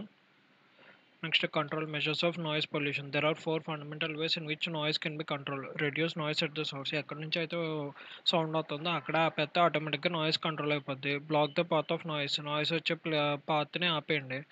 లేదా increase the path length. Path length పెంచినా ఇంటెన్సిటీ అన్నది తగ్గుతుంది. Protect the recipient. లేదా నువ్వే చెవులకు దూదులు పెట్టుకో, సో దట్ నాయిస్ అన్న అయిపోద్ది. The best control method for noise pollution is to reduce the noise levels at the source. If suppose mike set నుంచి సౌండ్ అవుతుంది అనుకోండి, మైక్ సెట్ దగ్గరికి వెళ్ళి సౌండ్ తగ్గించమని చెప్తే సరిపోద్ది. If your noise is reduced at the source, then pollution won't occur in the proceeding steps and thus it won't affect any organism. Control measure of noise pollution. It may not be possible to completely eliminate the noise. పూర్తిగా నాయిస్ని ఆపడం అంటే కుదరదు. However their effect can be minimised by reducing of noise at the source. Following measures can be for effective control of noise pollution using ear protection aids. In case మీ పక్కింటి వాళ్ళు కనుక sound తగ్గించట్లేదు, full voice పెట్టుకున్నారు, అప్పుడు మీరు ear plugs పెట్టుకోండి. Workers working on noisy industrial machines should be provided with ear protection AIDS like ear plugs. ఎక్కడైతే పెద్ద పెద్ద ఫ్యాక్టరీస్లో వర్క్ చేస్తున్న వర్కర్స్కి ఇయర్ ప్లగ్స్ ఇవ్వాలి, made of soft plastic are rubber head phones etcetera, so that వాళ్ళ years damage కాకుండా ఉంటాయి. Proper designing of doors and Windows. Doors Windows ప్రాపర్గా design చేసుకుంటే అక్కడ నుంచి సౌండ్ మనకు రాకుండా ఉంటుంది. Reduce noise to a much greater extent. Glazed windows with double or triple panes of glass provides excellent sound insulation. The airspace at the edge of these pans and space between the jamb and frame may be packed with a sound absorbing material. ఫుల్గా గ్లాస్లో వేసేసుకోండి. Sound observe చేసేటువంటి material తోటి విండోని తయారు చేసుకోండి. So that బయట ఏమో ఎంత గొడవ జరిగిపోతున్నా మీకు ఏం వినిపించకుండా ఉంటుంది. Treatment of walls, floors and ceilings. Floating floors, suspended ceilings found to reduce noise considerably. Various sound absorbing materials. Sound absorb చేసుకునేటువంటి మెటీరియల్స్ ప్లైవుడ్స్తోను, టైల్స్తోను, పోరస్ మెటీరియల్స్తోను వాల్స్ అది చేయండి, చేసుకోండి. సో దట్ నాయిస్ తగ్గుతుంది. Improvement in working methods. The best method to control noise pollution is to reduce or suppress the source of noise. ఎక్కడైతే source నుంచి వస్తుందో ఆ సోర్స్ని ఆపండి ఫస్ట్ ఆఫ్ ఆల్. వెంటనే మీకు ఏ సౌండ్ రాదు wear ever possible. So working method should be planned in such a way that they produce minimum possible noise. For example welding can be preferred over reverting. మనం use చేసే methods sound వచ్చేటట్టుగా ఉంటే ఆటోమేటిక్గా sound వస్తాయి. So మనం use చేసే methods sound లేకుండా use చేసుకుంటే అప్పుడే ఆటోమేటిక్గా సౌండ్ తగ్గుతాయి. మెషిన్ చాయిస్ కనుకుంటే ఇన్స్టెడ్ ఆఫ్ రివర్టింగ్ వెల్డింగ్ చేసుకుంటే సరిపోతుంది. వెల్డింగ్లో సౌండ్ తక్కువ కాబట్టి. Machines which are liable to make noise should be provided with the construction which can reduce noise. Alternatives ఏమన్నా ఉంటే ఆల్టర్నేటివ్స్ యూజ్ చేసుకోవాలి. ఫ్లోటింగ్ ఫ్లోర్స్ అంటే ఇవి. వేరే సస్పెండెడ్ సీలింగ్స్ అంటే ఇలాగ సస్పెండ్ చేస్తే పైనుంచి దాన్ని సస్పెండెడ్ సీలింగ్స్ అంటారు. అకౌస్టల్ టైల్స్ అంటే ఈ మధ్యలో స్పేసెస్ వదిలితే దాన్ని అకౌస్టల్ టైల్స్ అంటారు. పోరస్ మెటీరియల్స్ అంటే ఇటువంటి వాటిని పోరస్ మెటీరియల్స్ అంటారు. ఇవన్నీ యూజ్ చేసుకుంటే నాయిస్ పొల్యూషన్ తగ్గుద్ది. Control measures of noise pollution by planting trees. చుట్టూ చెట్లు నాటితే సౌండ్ పొల్యూషన్ తగ్గుతుంది. It has been found that trees like neem, coconut, tamarind plants near the schools, hospitals, libraries. వీటి చుట్టూ వేప చెట్లు, కొబ్బరి చెట్లు, అలాగే చింతకాయ చెట్లు నాటుతుంటే స్కూల్స్ దగ్గర, హాస్పిటల్స్ దగ్గర, లైబ్రరీస్ దగ్గర 8 నుంచి 10 డెసిబల్స్ సౌండ్ అన్నది తగ్గుతుందంట. Providing enclosures. Practical and efficient method of reducing noise is by enclosing the source of noise so that sound waves can't propagate. ఎక్కడి నుంచి అయితే మనకి నాయిస్ వస్తుందో అక్కడ నుంచి మధ్యలో మనం అడ్డుగోడలు ఏమైనా పెట్టుకుంటే ఆటోమేటిక్గా సౌండ్ రాదు మన వరకు. Enclosures can be made of common building materials. However degree of noise reduction depends upon the surface weight, internal damping and stiffness of the material. Lead materials are found to be most useful. లెడ్తో తయారు చేసిన materials తోటి ఏమన్నా enclosures చేస్తే అసలు sound రావట్లేదంట. Soundproof కావాలనుకుంటే lead materials తోటి తయారు చేసుకోవాలి. Control measures. Town planning. A rational town planning can help in reducing outdoor noise pollution. Structure borne sound produced from railways, road traffic, aeroplanes, factories, etc. The city can be divided into zones and residential zone. ఒక టౌన్ని ముందుగానే plan చేసుకుని దీన్ని residential zone కింద, దీన్ని commercial zone కింద ఇలాగ divide చేస్తే aeroplanes, railways అన్నీ ఒక ప్లేస్లో ఉంచుకోవచ్చు. వేరే రెసిడెన్షియల్ ప్లేసెస్ వేరే చోట పెట్టచ్చు. ఫ్యాక్టరీస్, క్రౌడెడ్ మార్కెట్స్ ఇంకో సైడ్ పెట్టుకోవాలి. సో టౌన్ ప్లానింగ్ కరెక్ట్గా చేసిన సౌండ్ పొల్యూషన్ అంత ఉండదు మనకి. Using silencers. బళ్ళకి సైలెన్సర్స్ ఉంటే ఆటోమేటిక్గా సౌండ్ తగ్గుతాయి. Noise from dust, exhaust, or automobiles can be controlled by using sound absorption silencers. For this purpose, a glass wool or mineral wool covered with a sheet of perforated metal for mechanical protection may be used. Legislative measures. Acceptable noise levels should be prescribed by the law, which should be checked and controlled continuously. Areas near schools, libraries should be declared as silence zones. Use of loudspeaker for functions should be banned after midnight and during examination days. At what decibels instantaneous rupture of membrane happens? మన చెవిలో ఉన్నటువంటి membrane ఎప్పుడు ఏ టైంలో rupture అయిపోద్ది అంటున్నాడు. 150 decibels కన్నా ఎక్కువ పెడితే ఆటోమేటిక్గా ఇయర్ మెంబ్రేన్ బద్దలైపోద్ది, చెవిట వచ్చేస్తుంది మొత్తానికి. What is the ambient noise level in the residential zone during night time? Night time ఎంత సౌండ్ పెట్టచ్చు? 45 dB అంతే రెసిడెన్షియల్ జోన్లో, ఎందుకంటే ఎక్కువ నాయిస్ చేయకూడదు. ambient noise level in residential zone during night periods 45 dB, day టైంలో 55 dB. ఓకే, ఈ numbers important, అందుకే టేబుల్ గుర్తుపెట్టుకోమన్నా. What is called for a temporary hearing loss? Temporary threshold shift. సడన్గా సౌండ్లు అంటే వస్తుంది temporary threshold shift, 100 dB sounds కనుక వింటే. All important. What is the permissible noise level of 120 dB? 120 dB ఎంతసేపు వినొచ్చు మనం? 30 seconds వినొచ్చు, అంతకంటే ఎక్కువసేపు వినకూడదు.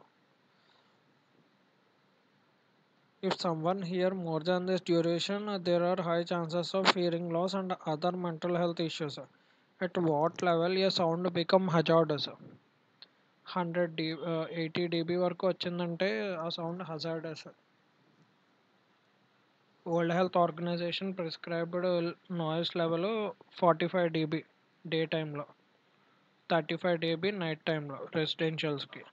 80 dB కన్నా ఏదన్నా ఎక్కువ ఉంటే అది హజార్డస్. 150 అయితే మొత్తం బదలాసిపోతాయి. 120 dBఏ మహా అయితే 30 seconds వినొచ్చు అంతే, అంతకన్నా ఎక్కువసేపు వినకూడదు. Which of the following sound is pleasant to our ears? Music.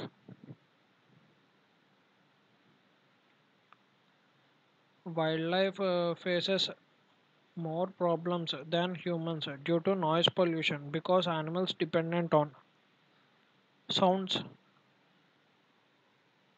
Sounds మీదే కదా యానిమల్స్ బతికేది, సో అందుకే వాటికి ఎక్కువ ఇష్యూస్ ఉంటాయి పాపం. How many fundamental ways in which noise can be controlled?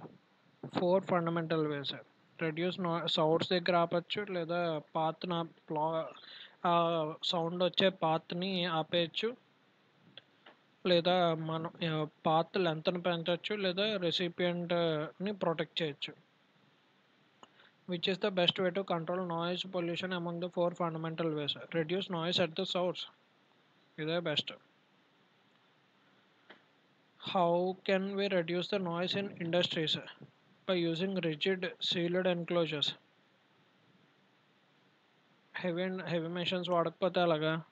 Robotics అయితే సౌండ్ చేయమని ఎవరు చెప్పారు? By reduce the production of industries production తగ్గించేస్తే అలాగా. So option B A correct. అంతే, ఇక్కడతో నాయిస్ పొల్యూషన్ కంప్లీట్ అయింది. ఇప్పుడు waste management or waste disposal or the activities and actions required to manage waste from its inception to its final disposal. Waste ఎక్కడైతే పుడుతుందో అక్కడ నుంచి దాన్ని మేనేజ్ చేసేంత వరకు, మొత్తాన్ని డిస్పోజ్ చేసేంత వరకు ఉండే ప్రాసెస్ని వేస్ట్ మేనేజ్మెంట్ అంటాం. This includes the collection, transport, treatment and disposal of waste together with monitoring and regulation of the waste management process. ఈ వేస్ట్ సాలిడ్ అవ్వచ్చు, లిక్విడ్ అవ్వచ్చు, గ్యాషియస్ అవ్వచ్చు, and each type has different methods of disposal and management. Waste management deals with all types of waste, industrial, biological, household. Waste management some కేసెస్లో waste can pass a threat to human health. Waste is produced by human activity, for example, the extraction and processing of raw materials. Waste management is intended to reduce adverse effect of waste on human health, the environment. Waste అన్నది మనం సరిగ్గా manage చేయాలి. First of all extraction నుంచి processing వరకు. Waste management మన human health మీద చాలా impact చూపిస్తుంది. సరిగ్గా మేనేజ్ చేయకపోతే మన హెల్త్ మొత్తం నాశనం అయిపోద్ది, ఎన్విరాన్మెంట్ కూడా నాశనం అయిపోద్ది. వేస్ట్ మేనేజ్మెంట్ ప్రాక్టీసెస్ అన్ని కంట్రీస్ ఒకేలా ఫాలో అవ్వట్లేదు. డిఫరెంట్ కంట్రీస్ డిఫరెంట్ వేస్‌లో ఫాలో అవుతున్నాయి. డెవలప్డ్ కంట్రీస్ ఒకలాగా, డెవలపింగ్ నేషన్స్ ఒకలాగా. అర్బన్ ప్లేసెస్‌లో ఒకలాగా, రూరల్ ఏరియాస్‌లో ఒకలాగా. అలాగే రెసిడెన్షియల్ సెక్టార్స్‌లో ఒక అప్రోచ్ ఫాలో అవుతున్నారు. వేరేస్ ఇండస్ట్రియల్ సెక్టార్స్‌లో ఇంకో రకమైన అప్రోచెస్ ఫాలో అవుతున్నారు. Large portion of waste management practices deal with municipal solid waste. Municipal solid waste మీద మాక్సిమం డిపెండ్ అవుతుంది. Which is the bulk of the waste that is created by household industries. Municipalities దగ్గరికే వస్తున్నాయి. Industries కానీ, house hold కానీ, commercial యాక్టివిటీస్లో కానీ తయారైన waste మొత్తం, సాలిడ్ వేస్ట్ మొత్తం మున్సిపాలిటీ దగ్గరికే వస్తుంది. Waste classification. వేస్ట్ని ఫస్ట్ ఎలా క్లాసిఫై చేస్తారు? Waste can be classified as municipal, industrial, agricultural, medical, mining waste and sewage sludge. Municipal అంటే హౌస్ హోల్డ్, ఇండస్ట్రియల్ లేదా agricultural, medical, mining waste, sewage sludge ఇలాగా first divide చేస్తారు. Waste consist of medical waste from hospitals, municipal solid waste from homes, offices, markets, small cottage units and horticulture waste from parks, gardens and orchids. Urban solid waste materials, mostly vegetable waste, stale food, tea leaves, egg shells, peanut shells, dry leaves ఇవన్నీ ఉంటాయి. ఇవన్నీ బయోడిగ్రేడబుల్తో మనకు problem లేదు. పొడి చెత్త, తడి చెత్త అంటారు కదా, ఆ టైప్లో. Waste that can be degraded by microorganisms are called non biodegradable waste. ఏవైతే భూమిలో కలిసిపోవో వాటిని నాన్ బయోడిగ్రేడబుల్ వేస్ట్ అంటారు. Example polythene bags, plastic bags అనమాట. స్క్రాప్ మెటల్స్, అలాగే గ్లాస్ బాటిల్స్, ఇవి భూమిలో కలిసిపోవు గమ్ముని. Methods of waste disposal. వేస్ట్ని ఎలా డిస్పోజ్ చేస్తాం జనరల్గా? Methods landfills. ఒక ప్లేస్ చూసి దాంట్లో ఫుల్గా డంపింగ్ యార్డ్లో డంప్ చేసేస్తాం, ఇది ఒకటే. లేదు ఇన్సినరేషన్ లేదా కంబషన్, మొత్తం మంటెట్టేస్తాం, తగలెట్టేస్తాం. లేదా కంబషన్, మంట పెట్టకుండా అన్నా దాన్ని మొత్తం నాశనం చేసేస్తున్నాం, ఎలక్ట్రిక్ కంబషన్ అన్నా చేయడం ఏదో ఒక రకంగా. ప్లాస్మా గ్యాసిఫికేషన్, ప్లాస్మా తోటి గ్యాసిఫికేషన్ చేయడం. నెక్స్ట్ కాంపోస్టింగ్ లేదా వేస్ట్ టు ఎనర్జీ, వేస్ట్ నుంచి ఎనర్జీని తయారు చేయడం. లేదా రికవరీ అండ్ రీసైక్లింగ్, లేదా avoidance or waste minimisation. Landfills అంటే చూసారు కదా, ఒక ప్లేస్ చూసుకుని దాంట్లో ఫుల్గా వేస్ట్ మొత్తం డంప్ చేసేస్తాం. Waste disposal focuses attention or on burying the waste in the land. ఒక భూమిలో చెత్త మొత్తాన్ని కప్పెడితే దాన్ని ల్యాండ్ ఫిల్స్ అంటారు. Landfills give rise to air and water pollution. దీనివల్ల ఎయిర్ పొల్యూషన్ జరుగుద్ది, వాటర్ పొల్యూషన్ జరుగుద్ది, which severely affect the environment and can prove fatal to lives of humans and animals. Many areas are reconsidering the use of landfills. దీని గురించి మళ్ళీ పునరాలోచన చేస్తున్నారు. Land fils బదులు ఇంకా వేరే మెథడ్తో ఏం చేద్దామని. ఇన్సినరేషన్ లేదా combustion is a type disposal method in which municipal solid wastes are burned at high temperatures. High టెంపరేచర్స్లో బర్న్ చేసేస్తారు. So as to convert them into residue and gaseous products. దాని కాస్త రెసిడ్యూ గ్యాసియస్ ప్రోడక్ట్స్ కింద తయారు చేస్తానికి. Biggest advantage of this type of method is that it can reduce the volume of solid waste to 20 to 30% of original volume. So ఒక 20 to 30% వాల్యూమ్ని తగ్గించేస్తుంది. Decreases the space they take up and reduce the stress of landfills. So ఇలా చేసి land ఫిల్స్లో వేయడం వల్ల ఏంటంటే land ఫిల్స్లో space ఇప్పుడు కొంచెం తక్కువ తీసుకుంటుంది అనమాట. అలాగే స్ట్రెస్ కూడా తగ్గుద్ది land ఫిల్లో. This process is also known as thermal treatment, where solid waste materials are converted by incineration into heat, gas, steam and ash. బూడిద కింద చేసేసి వాటిని తీసుకెళ్ళి ల్యాండ్ ఫిల్స్లో కప్పెడతారు. లేదా plasma gasification. Plasma is a primarily and electrically charged or highly ionised gas. ఈ gas ద్వారా దాన్ని హీట్ చేయడం. Lighting is one type of plasma which produces temperature that exceeds 12,600 degrees Fahrenheit. With this method of waste disposal, a vessel uses characteristic plasma torches operating at 10,000 Fahrenheit which is creating a gasification zone till 3000 degrees Fahrenheit. ఇదంతా కాదు కానీ సింపుల్గా ఏం గుర్తుపెట్టుకుంటారు, very high టెంపరేచర్స్లో plasma use చేసి ionised gas use చేసి మొత్తం బర్న్ చేస్తే దాన్ని ప్లాస్మా గ్యాసిఫికేషన్ అంటారు. Waste molecular bonds are broken down as result of the intense heat in the vessels. This form of waste disposal provides renewable energy. దీని ద్వారా మనకి renewable energy అనేది వస్తుంది. ఈ రే దీన్ని ఎనర్జీ ఈ ఎనర్జీని కాస్త మనం యూజ్ చేసుకుంటాం. Next composting. It is easy and natural biodegradable. కాకపోతే ఓన్లీ ఆర్గానిక్ వేస్ట్ మాత్రమే కాంపోస్ట్లో ఉపయోగించుకోవాలి. Remains of plant and garden and kitchen waste and turns into nutrient-rich food for plants. Composting normally used for organic farming by allowing organic matters to sit in one place for months until microbes decompose it. Composting is one of the best method of waste disposal as it can turn unsafe organic products into safe compost. On the other side, it is slow process and takes a lot of space. Waste to energy recovery. Waste to energy. This process involves converting of non-recyclable waste items into usable heat, electricity or fuel. Waste to energy process లో non recyclable waste ఐటమ్స్ని usable heat, electricity or fuel కింద మారుస్తాం అన్నమాట. This type of source of energy is a renewable energy source as non-recyclable waste can be used over and over again to create energy. It can also help to reduce carbon emissions.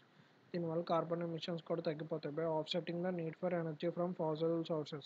Waste to energy, also widely recognized by its acronym WTE, is the generation of energy in the form of heat or electricity from waste. Electricity కానీ heat కానీ generate చేద్దాం waste నుంచి. Methods of waste disposal. Recovery and recycling. Recovery is the process of taking useful discarded items for a specific next use. These discarded items are then processed to extract or recover materials and resources or convert them to energy in the form of usable heat, electricity or fuel. Recycling is the process of converting waste. Recover చేసుకుంటాం అంటే already ఏమన్నా పనిచేసాయి ఉంటే వాడుకుంటాం, లేదా recycling అంటే మొత్తం waste ప్రోడక్ట్ని మొత్తం రీసైకిల్ చేసేసి ఇంకో కొత్త ప్రోడక్ట్ని తయారు చేయడం దాంతో ఒక ఫ్రెష్ రా మెటీరియల్ కింద యూజ్ చేసుకుంటాం అనమాట దాన్ని. రికవరీ అంటే మళ్ళీ యూజ్ చేయడం, వేరేజ్ రీసైక్లింగ్ అంటే మళ్ళీ రీసైకిల్ చేసి కొత్తగా యూజ్ చేసుకోవడం దాన్ని. Recycling is the third component of reduce, reuse and recycle. Idea behind recycling is to reduce energy usage, reduce volume of landfills, reduce air, water pollution. Recycling యొక్క main idea ఏంటి? వాడింది మళ్ళీ మళ్ళీ వాడతాం లేదా రీసైకిల్ చేసి వాడుకోవడం వల్ల ఏమవుతుంది, ఆటోమేటిక్గా మన వాటర్ ల్యాండ్ ఫిల్స్ తగ్గుతాయి, ఆర్ ఎయిర్ ఎయిర్ పొల్యూషన్ తగ్గుతుంది, వాటర్ పొల్యూషన్ తగ్గుతుంది, గ్రీన్ హౌస్ గ్యాస్ ఎమిషన్స్ తగ్గుతాయి, న్యాచురల్ రిసోర్సెస్ ప్రిజర్వ్ చేసినట్టు అవుతాం ఫ్యూచర్ కోసం, సస్టైనబుల్ యూసేజ్కి హెల్ప్ అవుతుంది.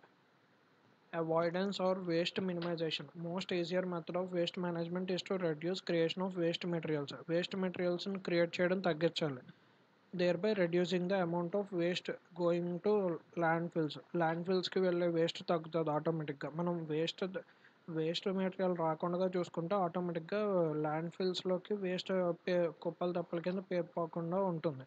Waste reduction can be done through recycling old materials like jar, bags, repairing broken items instead of buying new ones. మళ్ళీ మన దగ్గర ఉన్న ఐటమ్ని వెంటనే పాడేయకుండా చిన్న ప్రాబ్లం వచ్చిందని దాన్ని రిపేర్ చేసుకుని వాడుకుంటే ప్రకృతికి మంచిది, మనకి మంచిది. Recycling and composting are a couple of the best methods of waste management.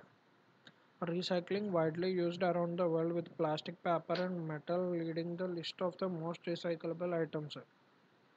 Most material recycled is reused for its original purpose. Waste management లో క్వశ్చన్స్ చూద్దాం. Process of burning of municipal solid waste at higher temperatures is called incineration. Option A. Which of the following is a biodegradable waste? Biodegradable అంటే భూమిలో కలిసిపోయేది. Paper, food waste, రెండు biodegradable వేస్ట్లే.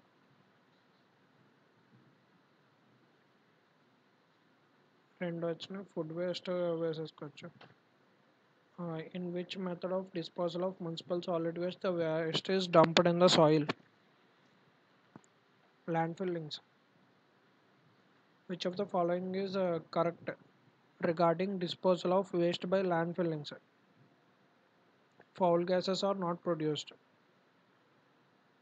Economical method. Correct. Economical method.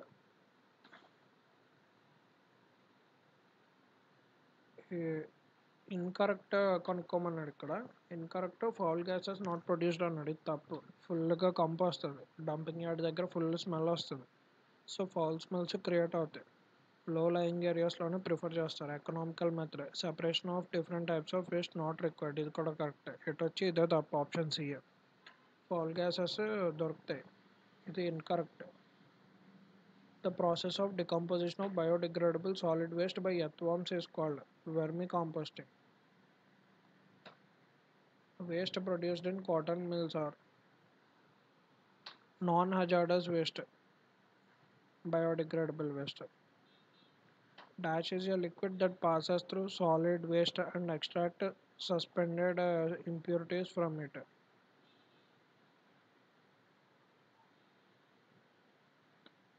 లీచేట్ అంట. ఇది నాకు తెలియదు. మీతో పాటు నేను నేర్చుకుంటున్నాను.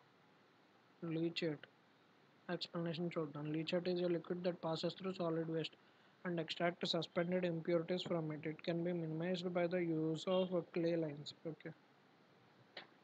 Which of the following is not the municipal solid waste? Radioactive substances municipal waste లో రాదు. Ashes వస్తాయి. Food waste వస్తుంది. Rubbish వస్తుంది. Which of the following waste can be decomposed by bacteria? Radioactive substances కాదు. Food waste డికంపోజ్ అవుతుంది. Dash is the cutting and tearing of municipal solid waste. Shredding. Cutting అంటేనే shredding. Pulverising అంటే పొడి చేయడం. Composting అంటే compost పెట్లో పెట్టడం. Land fils అంటే ఎక్కడైనా డంప్ చేయడం. So option B A correct. Shredding. Shredding అంటే ఇలా షెడ్డింగ్ మిషన్లో వేసేసి మొత్తం పొడి పొడి చేసేస్తారనమాట. Waste management. Dash is the crushing and grinding of municipal solid waste.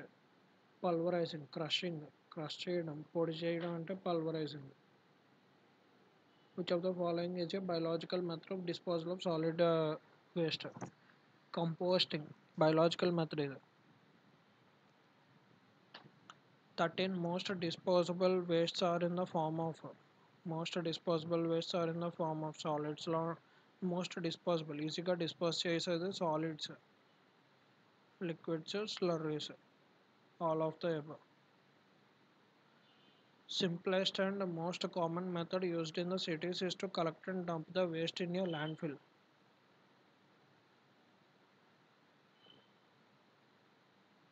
As the matter inside the sanitary landfill breaks down, it generates gases. Methane generate చేస్తుంది.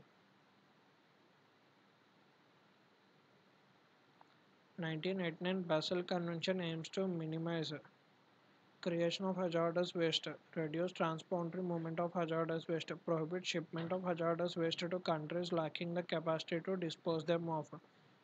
మీరు ఎముడు 3 కనుక చూసుంటే దాంట్లో ఉంటుంది. సూర్య సినిమా ఉంటుంది కదా, సింగం 2 సింగం 3 దాంట్లో ఉంటుంది అనమాట. ఆస్ట్రేలియా నుంచి మెడికల్ వేస్ట్ మొత్తం ఇండియాకి డంప్ చేస్తున్నారని చెప్పి. సో అలాంటివి ఏమీ చేయకూడదు ఈ బాసెల్ కన్వెన్షన్ ప్రకారం. Transboundary movement of hazardous waste ఉండకూడదని హజార్డస్ వేస్ట్ గురించి చేసిన convention. So option D. A good way of dealing with solid waste problem is recycling.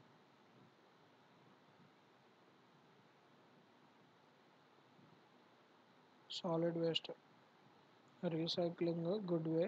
కాకపోతే రెండో పెట్టచ్చు. ఆప్షన్ సి రెండు ఇచ్చాడు కాబట్టి A and B. Dash can be produced from landfill waste. Biogas. Following statement is not true for plastic waste. Produces toxic fumes when burnt. Correct. Can be used to make a compost. ఇది తప్పు. ఇది not true. Last long ఇది correct. Which method of solid waste disposal is known as hygienic method? A method hygienic method అంటారు? Incineration, land filling hygienic కాదు. Composting hygienic.